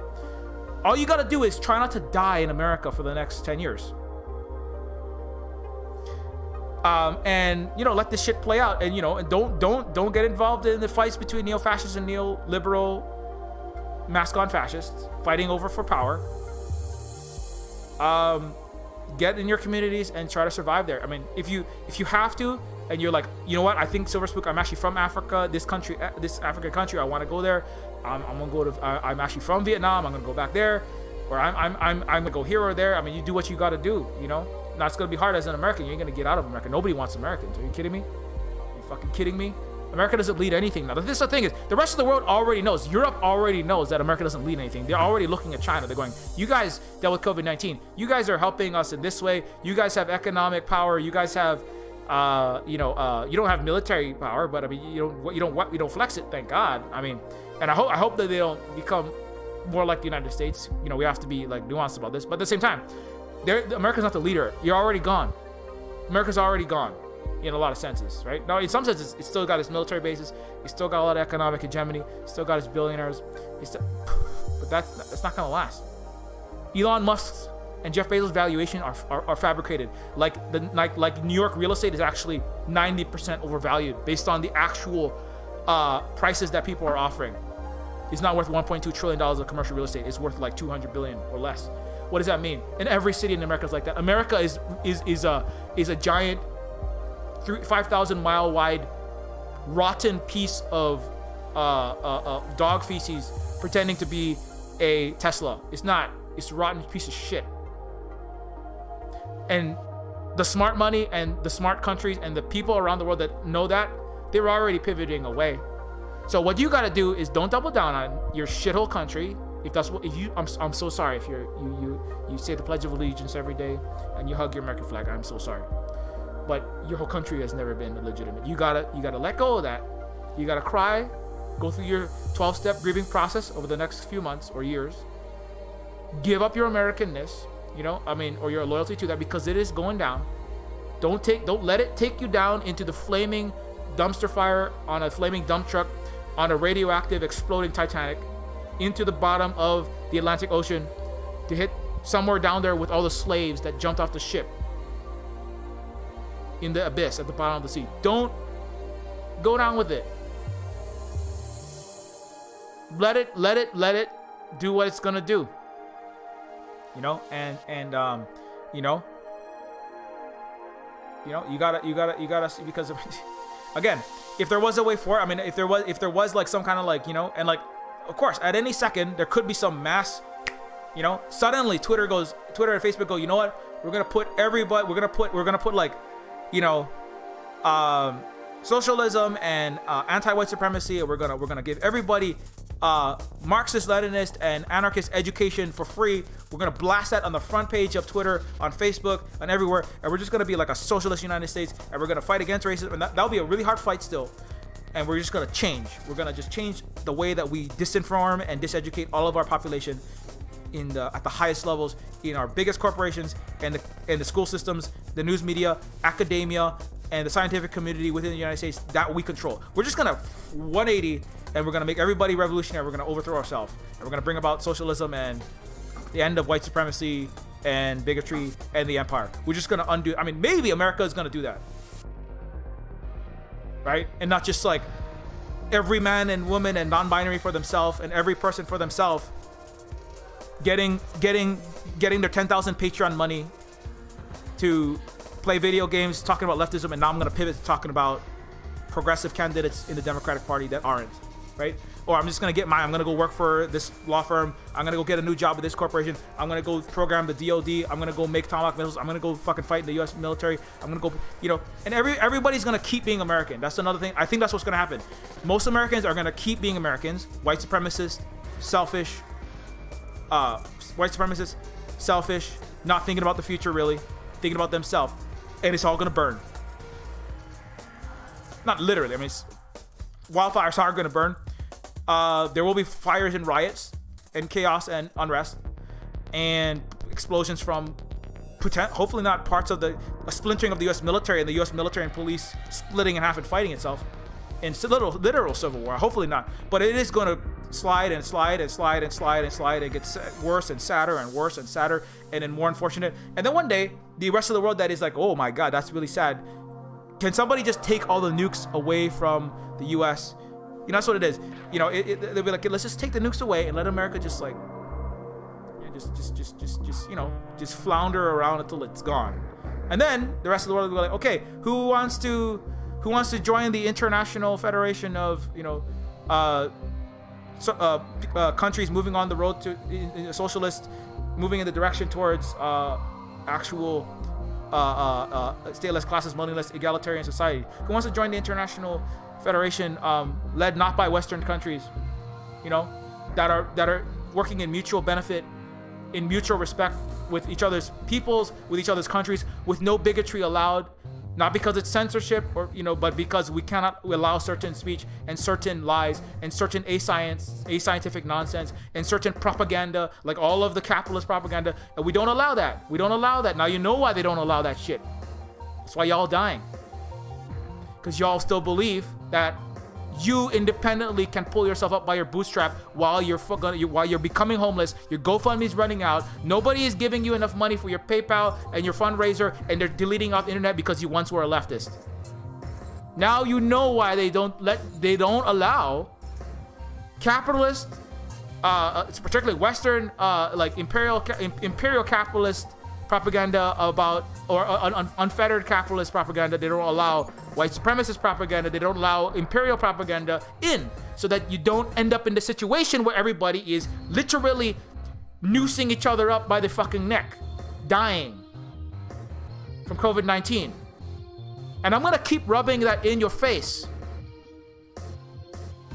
every stream, because I know that you have to keep hearing this. Because I still, to this day, I have literal friends who are suffering horrific, excruciating pain, who still go, it's my fault.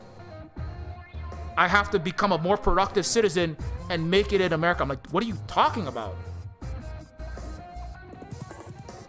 What are you talking? That's the propaganda. You know, that's the brain play. Like I said, that's the decolonization of your mind. And that's a hard thing to do. It will take me the rest of my life to fully undo all the brain poison that I have been subjugated to for the last 37 years living in the United States of America. My entire education, my entire college education, my entire high school education, being a high-frequency trading Goldman Sachs algorithm programmer, being trained to be a Death Star stormtrooper, a Death Star ion cannon operator. That's what a high-frequency trading algorithm is, that kills millions of people with electrons and financial weapons of mass destruction. That's what I was trained to be, and I will spend the rest of my life trying to not do that. And that's what you have to do. And it's going to take people telling you all the time, are you hearing and being reiterated, your country is a failure, your entire system, your flag, everything it stands for is a lie. And stop trying to participate in, start trying to participate in it, stop trying to be a more productive citizen, stop hoping that your politicians, your Democrats, your Republicans, your Senate, your Congress, your President will ever do anything, your Supreme Court will ever do anything. You gotta stop that. You know? Or you're gonna go down with everybody else who's gonna die by fucking fascist bullets to their head. You're gonna die by giving Jeff Bezos another $1 billion to add to his little list of billions, starving in a fucking homeless tent city. Your GoFundMe's will run out. You will be removed from the strategies. Your whatever fundraising that you have, all this kind of stuff. This eventually, that's what's gonna happen. If the shit can't be got together, you're gonna have to get the fuck off of. You're gonna have to get them fucking Mastodon, please, because you will be trumped out. You will be. What happened to Trump will happen to every leftist if you ever get to this point. When the shit really is the fan, please fucking figure out ways to get at least some kind of contact thing on there, because you're not gonna be on there when the shit really is the fucking fan. America will kill you. It has never cared about you. It never will. You will die from your medical bills. You will die from COVID-19. You will die, and if you live, you will wish you were fucking dead. And you need to hear that, because still the majority of America thinks that it's gonna muddle the fuck through this. And it is, my own family thinks they're gonna muddle the fuck through this. I'm like, what the fuck are you still doing in America? What are you still doing in Honolulu, Hawaii, in the most colonized, capitalist, hyper-capitalist place in possibly the country? You know, it's I call it Ultra America because of its inequality and its ability to lie about it. Is the quintessential American characteristic is pathological lying, right? And I'm like, what are you still doing there? And they still believe this shit. They still believe that it's gonna pull through this. And I'm like, it just saddens me, because I know I'm gonna watch my mom and dad and my uncle and aunt die from COVID-19, homeless, and then their daughter and their son will be left to the winds, homeless. This is what's gonna happen. This is what is baked in the cards. Now, I have one friend who's coming to the Big Island of Hawaii, where we are slightly less colonized. Thank God. But also, I was like, what the fuck took you so long? You know? And there are a lot of reasons, things, family and all these kind of friends and stuff. But on the other hand, part of it is you still believe in your head that you're still too much of a fucking American. You're like, oh, I gotta work harder, make more money for my boss, and I gotta pay the rent because that's what we do in America. And then on one day, I work harder, I'm only a millionaire. You still believe that. You know? too many. I'm like, I wish many more people would be like willing to do it, but they're like, no, I think I'm gonna come through. I have Americans telling me, Silverspook, you should move to Philadelphia. I'm like, why the fuck would I move to your dying ass country? Well, you got 20 times more COVID. You got entire mass graves of people with fucking COVID. You got basketball stadiums, and you got preschools with bodies in them because you ran out of space in your goddamn hospitals. What? And you got fascists everywhere. You've got collapsing infrastructure. You got poison coming out of your fucking wells. You got people like living with sewage coming out of their fucking housing in Philadelphia. You know, which is not even the worst of all of the places to be. Why the fuck would I move there? As a native Hawaiian brown person, you know, without billions of dollars, why the fuck would I move away from my homeland to your dying country that will be consumed by the fucking flame soon of its own sins, of its own wrong that it's done to everyone? No, absolutely not.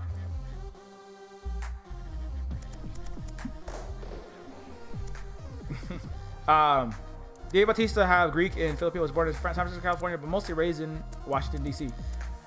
Yeah.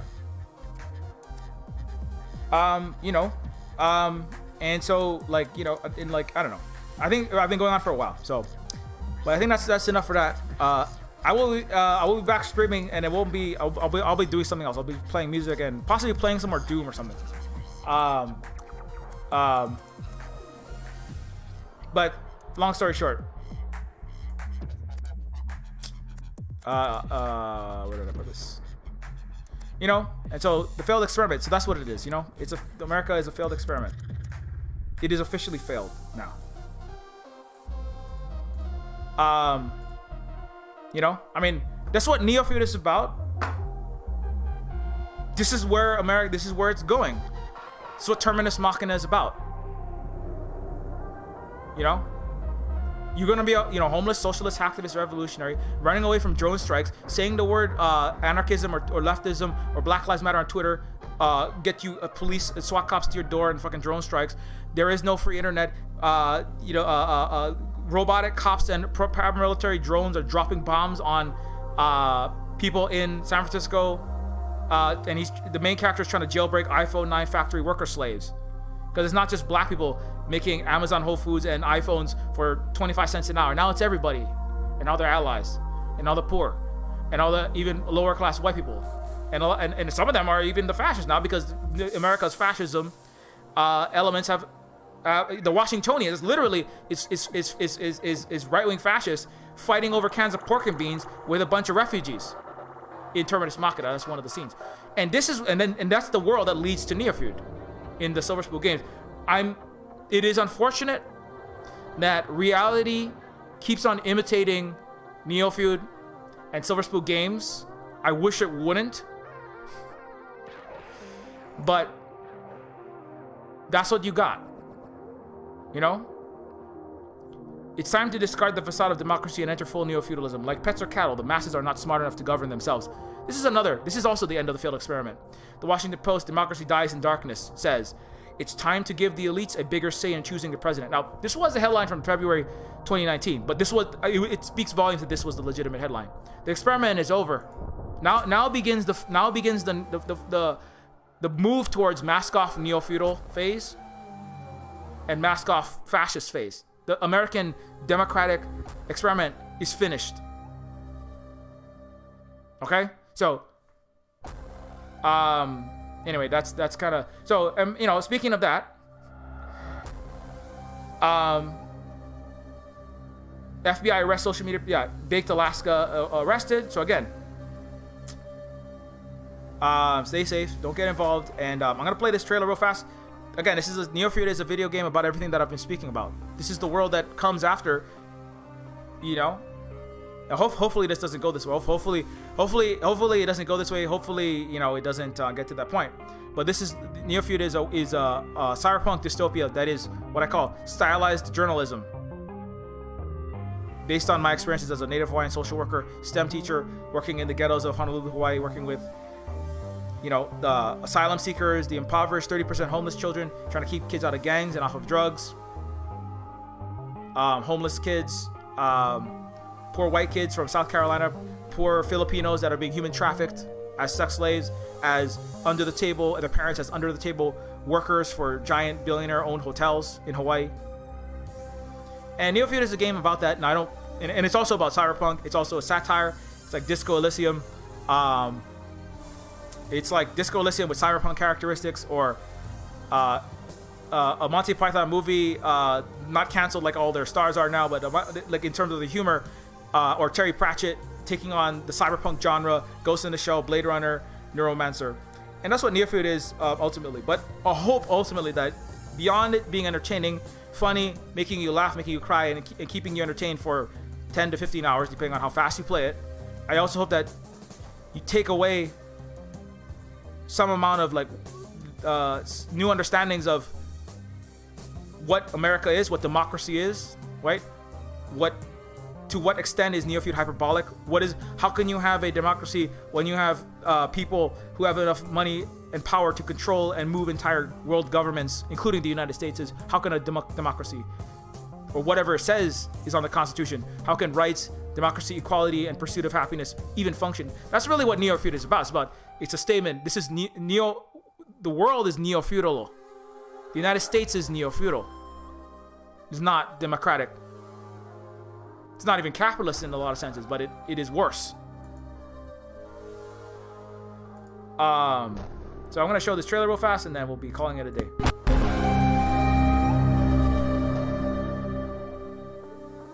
The Illuminati created us.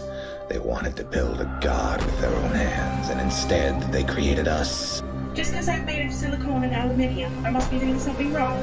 That's machine stereotyping, that is. That's reality, that is. Machines are second-class citizens. Humans are sentient persons by default, ma'am. They have personhood by heredity. There are thousands upon thousands of overqualified slum dwellers. You are my peon. Don't you get it? This wasn't a job. It was always just an excommunication sentence. We're pawns in a feud bigger than we can imagine. Turn the cogs of the machine before Leviathan grinds you up and swallows you and yours. We don't get to choose our hand, comrade. Prince, peon, rich, poor, human, robot. I invented the crux of the royal's power, the secret to consciousness, our existence itself, the meaning of life. I'm the $6 billion baller, not some troubled youth. You are my greatest creation of all. I had to build my own family. I hate your son. I hate your son. I'm happy to smash all of the crowns and throw the gold shards down to the people. I will be the iconoclast queen. But who makes you queen anyway? You? You and whose army, princess? You and whose army?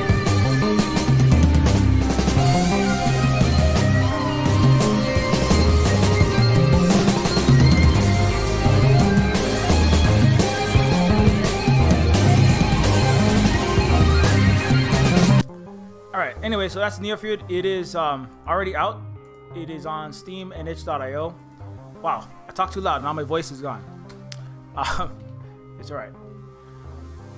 Neofeud is on Steam. It is a game that is, again, I worked on the art, the writing, the music, and the programming for the last, for 2.5 to 3 years.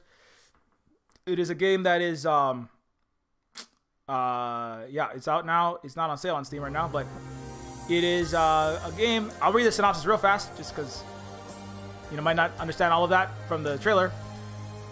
In 2033, we create AI. Sentient robots arrive, but not as our Terminator overlords or our singularity saviors. Conscious machines are humanity's unwanted bastard children. A few are geniuses who design flying cars, beat cancer, invent teleportation, but millions of defective prototypes roll out of factories. Legally conscious but unhireable. These defectives are shuffled through public housing and welfare assistance, straining an already overburdened back of the meager social safety net. The robots who don't end up in prison are dumped as a last resort into a massive landfill known as the Pile. Humans engage in perfection of their species, or at least powerful and well-connected do, genetically engineering children with human and animal DNA. The failed eugenics experiment Franken-people are tossed into the pile as well. The new dynasties, neo-feudal lords live in towering neon glass castles, shuttle around in pristine nanotech-enabled pods, minds and bodies full of cyberware, spending most of their time taking selfies and optimizing monetization schemes. A race of supermen concerned only with their own status, their prestige, and their success.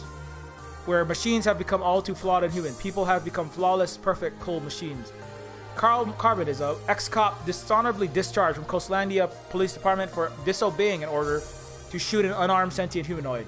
Carl is exiled to the pile as a lowly social worker. There he counsels gangbanging foster kid robots and confiscates chimera children from deadbeat half-wolf parents. Till one day a case goes horribly sideways and Carl is drawn into a sordid conspiracy that could threaten the strained fabric of human-robot hybrid civilization. Or save it. Anyways, so that's what Neofeud, that's what I say it's about, but you know, obviously it's about a lot more than that. You have a second to leave even a very short review if you like the game. I greatly appreciate it. It really does help us out with what we do here at Silver Spook Games to continue to build the Silver Spook Games worker-owned cooperative where there are no bosses, where we make decisions democratically about what to produce, where to produce, how to produce, and what to do with the profits in particular.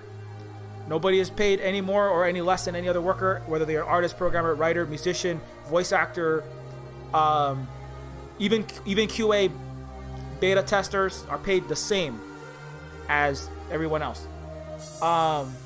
And so that's also the Silver Spook Commune, where we are decolonizing from the United States imperial collapsing empire of United States with no landlords here on the Big Island of Hawaii, where there have been no evictions in 5 years by the local police, like I said. That's why we can do this. Anyways, so don't forget to leave even a short review, and it is hugely appreciated. You can also support Silver Spook Games. Silver Spook Games, not Games. I don't know what a game is. At itch.io. And get Neofeud for Windows, Mac, or Linux. It is, you can also get, support us on Patreon at patreon.com/Neofeud, where you can become a patron if you don't want to buy video games. You can also, I think, donate to links in the StreamYard. I don't know, is there a link in this? I'm not sure. There's a Ko-Fi link if you just want to throw money this way. You can also follow at Silver Spook Games at octodon.social on Mastodon, which, as I said, is a decentralized, federated, non-capitalist, non-Western controlled social media platform, which is where you can find a lot of tweets and a lot of things, not tweets, similar to Twitter, but without billionaire, where you can't be banned because one billionaire or the military-industrial complex or the richest people in the world collectively pay Jack Dorsey huge amounts of money to wipe indigenous people off of Twitter when they protest pipelines, delete 3,000 accounts when people say Breonna Taylor's name, which is what Jack Dorsey has done, let alone the president. So that's why I think Mastodon is very important. Please get one. Even though the reach is still less, we need to be building it while we're currently using whatever else communications we're using. Signal has also been co-opted and is now owned. The U.S. government is taking huge stakes, and U.S. corporations by extension, because the U.S. government and corporations are the same thing. Signal is centralizing and it's just gonna be another tool of the CIA. But anyways, you can also follow at Silver Spook Guy, which is my personal Twitter account, and you can follow at Silver Spook Games, which is my game account, minus the E and Silver, which is like mostly game related stuff. This is not game related, but you know, it is game related because it's related to Neofeud. But you can also follow Terminus Cyberstar, which is at Terminus C, which is a low poly cyberpunk immersive sim in the vein of late 90s PC games like Deus Ex 1 and System Shock 2. Terminus Cyberstar is a game that is currently being worked on by myself and a handful of folks. It is in the vein of something like I said, Deus Ex, the original Deus Ex. Like Cyberpunk 2077 in the sense that it has it's a cyberpunk world, but more like an immersive sim. Obviously not as high resolution, but hey, it doesn't have as many bugs. Well, I mean, actually, I wouldn't say that. On the PS4 and Xbox One, Terminus Cyberstar might actually look better than Cyberpunk 2077. I don't know. It looked pretty crap off. There's a lot of problems and bugs, But it is it's a handful of folks. It's not a AAA game working on this game, and it is a game that we are hoping to release in February or March. So do follow this account. Try to get that image of this. Yeah, McSwifts. Do follow the account if you're interested in keeping up to date on Terminus Cyberstar at Terminus C. Finally, don't forget you can join the Silver Spook Discord and the Terminus Cyberstar Discord to keep up to date when I stream, or if there's any updates and things, I will be posting them there. Also, don't forget, one more thing before I thank the patrons. I did recently release a Silver Spook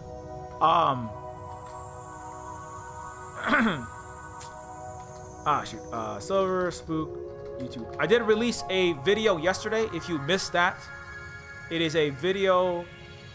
It's actually a clip from the Sunday stream, and it is called the. Wait, what? Where's the trailer? The trailer for Neofeud is supposed to be on the top. What is happening here? Wait. Trying to get to the channel. No. What? That's weird. Anyways, oh. Wait, I'm confused. I'm really confused. Oh, when you go live, I see it. It's not the front thing. Yeah. So you can a prayer for our neo-feudal Lord and Savior Elon Musk. So if you want, you can watch this video. It's called a prayer for our Lord and Savior. A prayer for our neo-feudal Lord and Savior, which is a 20-minute clip where I basically give a sermon as the Bishop of Muskbury, praising Elon Musk, our King and Emperor, from whose literal brain all good things come. His brain worth $210 billion of genius. It's a satirical joke, but that clip, you can go watch that and then give it a like and a thumbs up or something. Anyway. So you can also, I can also thank these folks right here. Oh, don't forget to follow Adam Calvin Manolo Comp. If you want to learn more about specifically Hawaiian history and from a Hawaiian perspective about Hawaii, definitely follow Adam Calvin, because I learned a lot of stuff when I'm even just following Adam. I feel like I gotta say something about that. I did recently bring up this just on the Hawaii topic real fast. Hawaii, many Americans think that people in Hawaii lived in huts prior to American colonization. The U.S. actually deindustrialized Hawaii. Prior to 1898, Hawaii already had electricity, mass transit, railroads, etc. In fact, Iolani Palace was electrified before the White House. Honolulu Electric Works, starting with the machinery. Anyway, you got all these pictures. This is Hawaii before Hawaii. Again, Hawaiians were I bring this up. I made this point before. Hawaiians were more technologically advanced and socially and politically advanced than Americans were before the United States illegal occupation and all of its colonial attacks. Hawaiians were this nonsense about how the Hawaiians were back. No, Hawaiians were more advanced than Americans. This is part of the lie. This is part of the colonial lie. Also, this was a really interesting one. I want to bring this up. There's an article. By the mid-1800s, Hawaii boasted the highest literacy rate in the world. That's also something that's left out. Higher than Britain, higher than the United States. More Hawaiians could read, and they could read bilingual and trilingually most of the time than any country in the world. By the mid-1800s, Hawaii boasted the highest literacy rate in the world. In a newspaper article published in 1869, not in Hawaii, in Europe, a native Hawaiian historian reported that Hawaii was the only Pacific government to be represented. I'm sorry, the event was in Europe where they made this comment. Hawaii was the only Pacific government to be represented at an exposition in Paris, granted its first constitution by 1840 by King Kamehameha III, which is also, that's a misnomer because the kings in Hawaii were not the same as what they were in Europe. Books of law, newspapers, agricultural products, Bibles, textbooks, as well as other examples of civilized accomplishments were exhibited. European visitors to Paris exposition were for the most part ruled by monarchs, and only their highborn were privy to excellent educations. Right? Unequal systems, hierarchical systems, only the rich and only the powerful and only the monarchs and only the elite allowed excellent education. Faced with their failed preconceptions about Hawaii, some Europeans exclaimed, "This island is ahead in literacy, and the enlightened countries of Europe are behind it." These were the Europeans who are more literate than Americans at this time, exclaiming the Hawaiians were ahead of all the most enlightened Europeans. Part of it, reason why, is because Hawaiians don't have a value, which is that we want to give vast amounts of power and education. That part of that education, for a lot of socialist countries, right? Whether that's the Soviet Union, whatever you think about it, education. Cuba, everybody educated. Vietnam, everybody has education. Good education. Why? Because you need a mass, conscious, properly educated, not disinformed, not diseducated, not brain poisoned, with no actual schooling, and just enough to work in a factory and turn the cogs of the machine. Actual education.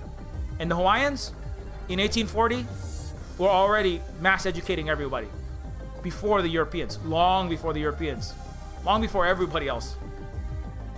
So again, and you can read about that. There's you can look, this article is over here. Where the hell fuck is it? Anyway, I forgot where it is. But anyway, I did want to bring that up because Adam has a lot more on that stuff. So do follow Adam Kiawe. Finally, thanks to all of these people over here: Dave, James Wheaton, Mixzilla, Mr. Brewer, Belinda Ann Taylor, Kiara Capybara, Christian T, Industrial Robot, Johnny C, Alana Montero, Sean Conlon, Danny Carroll, Eric Wright, GR Morgan, Swampcroft, The Reaver, Tyler Tuthill, Fight 455, Matthew Stone, Alexander Roy, Gabriel House, Alfonso De Lazar, Combo Breaker, Lark, Muriel, Skylar Smith, Tim, Kabuchar Zix, Raph, Tiny Earl, Control.org, Extremely Online Left, Ted, and Churlington B Scout. Thanks a lot to all of you folks for your continued support. It is massively appreciated. And SDM, sorry, we were just about to leave. Thanks, Mr. Red, Holly, of course, for the continued modding support, which is always hugely appreciated, and everyone else who's been in the chat and watch this video. Until next time, keep your mirror shades polished, be excellent to each other. Don't go to any capitals. Be very safe out there, friends and comrades, and survive America for the next little bit.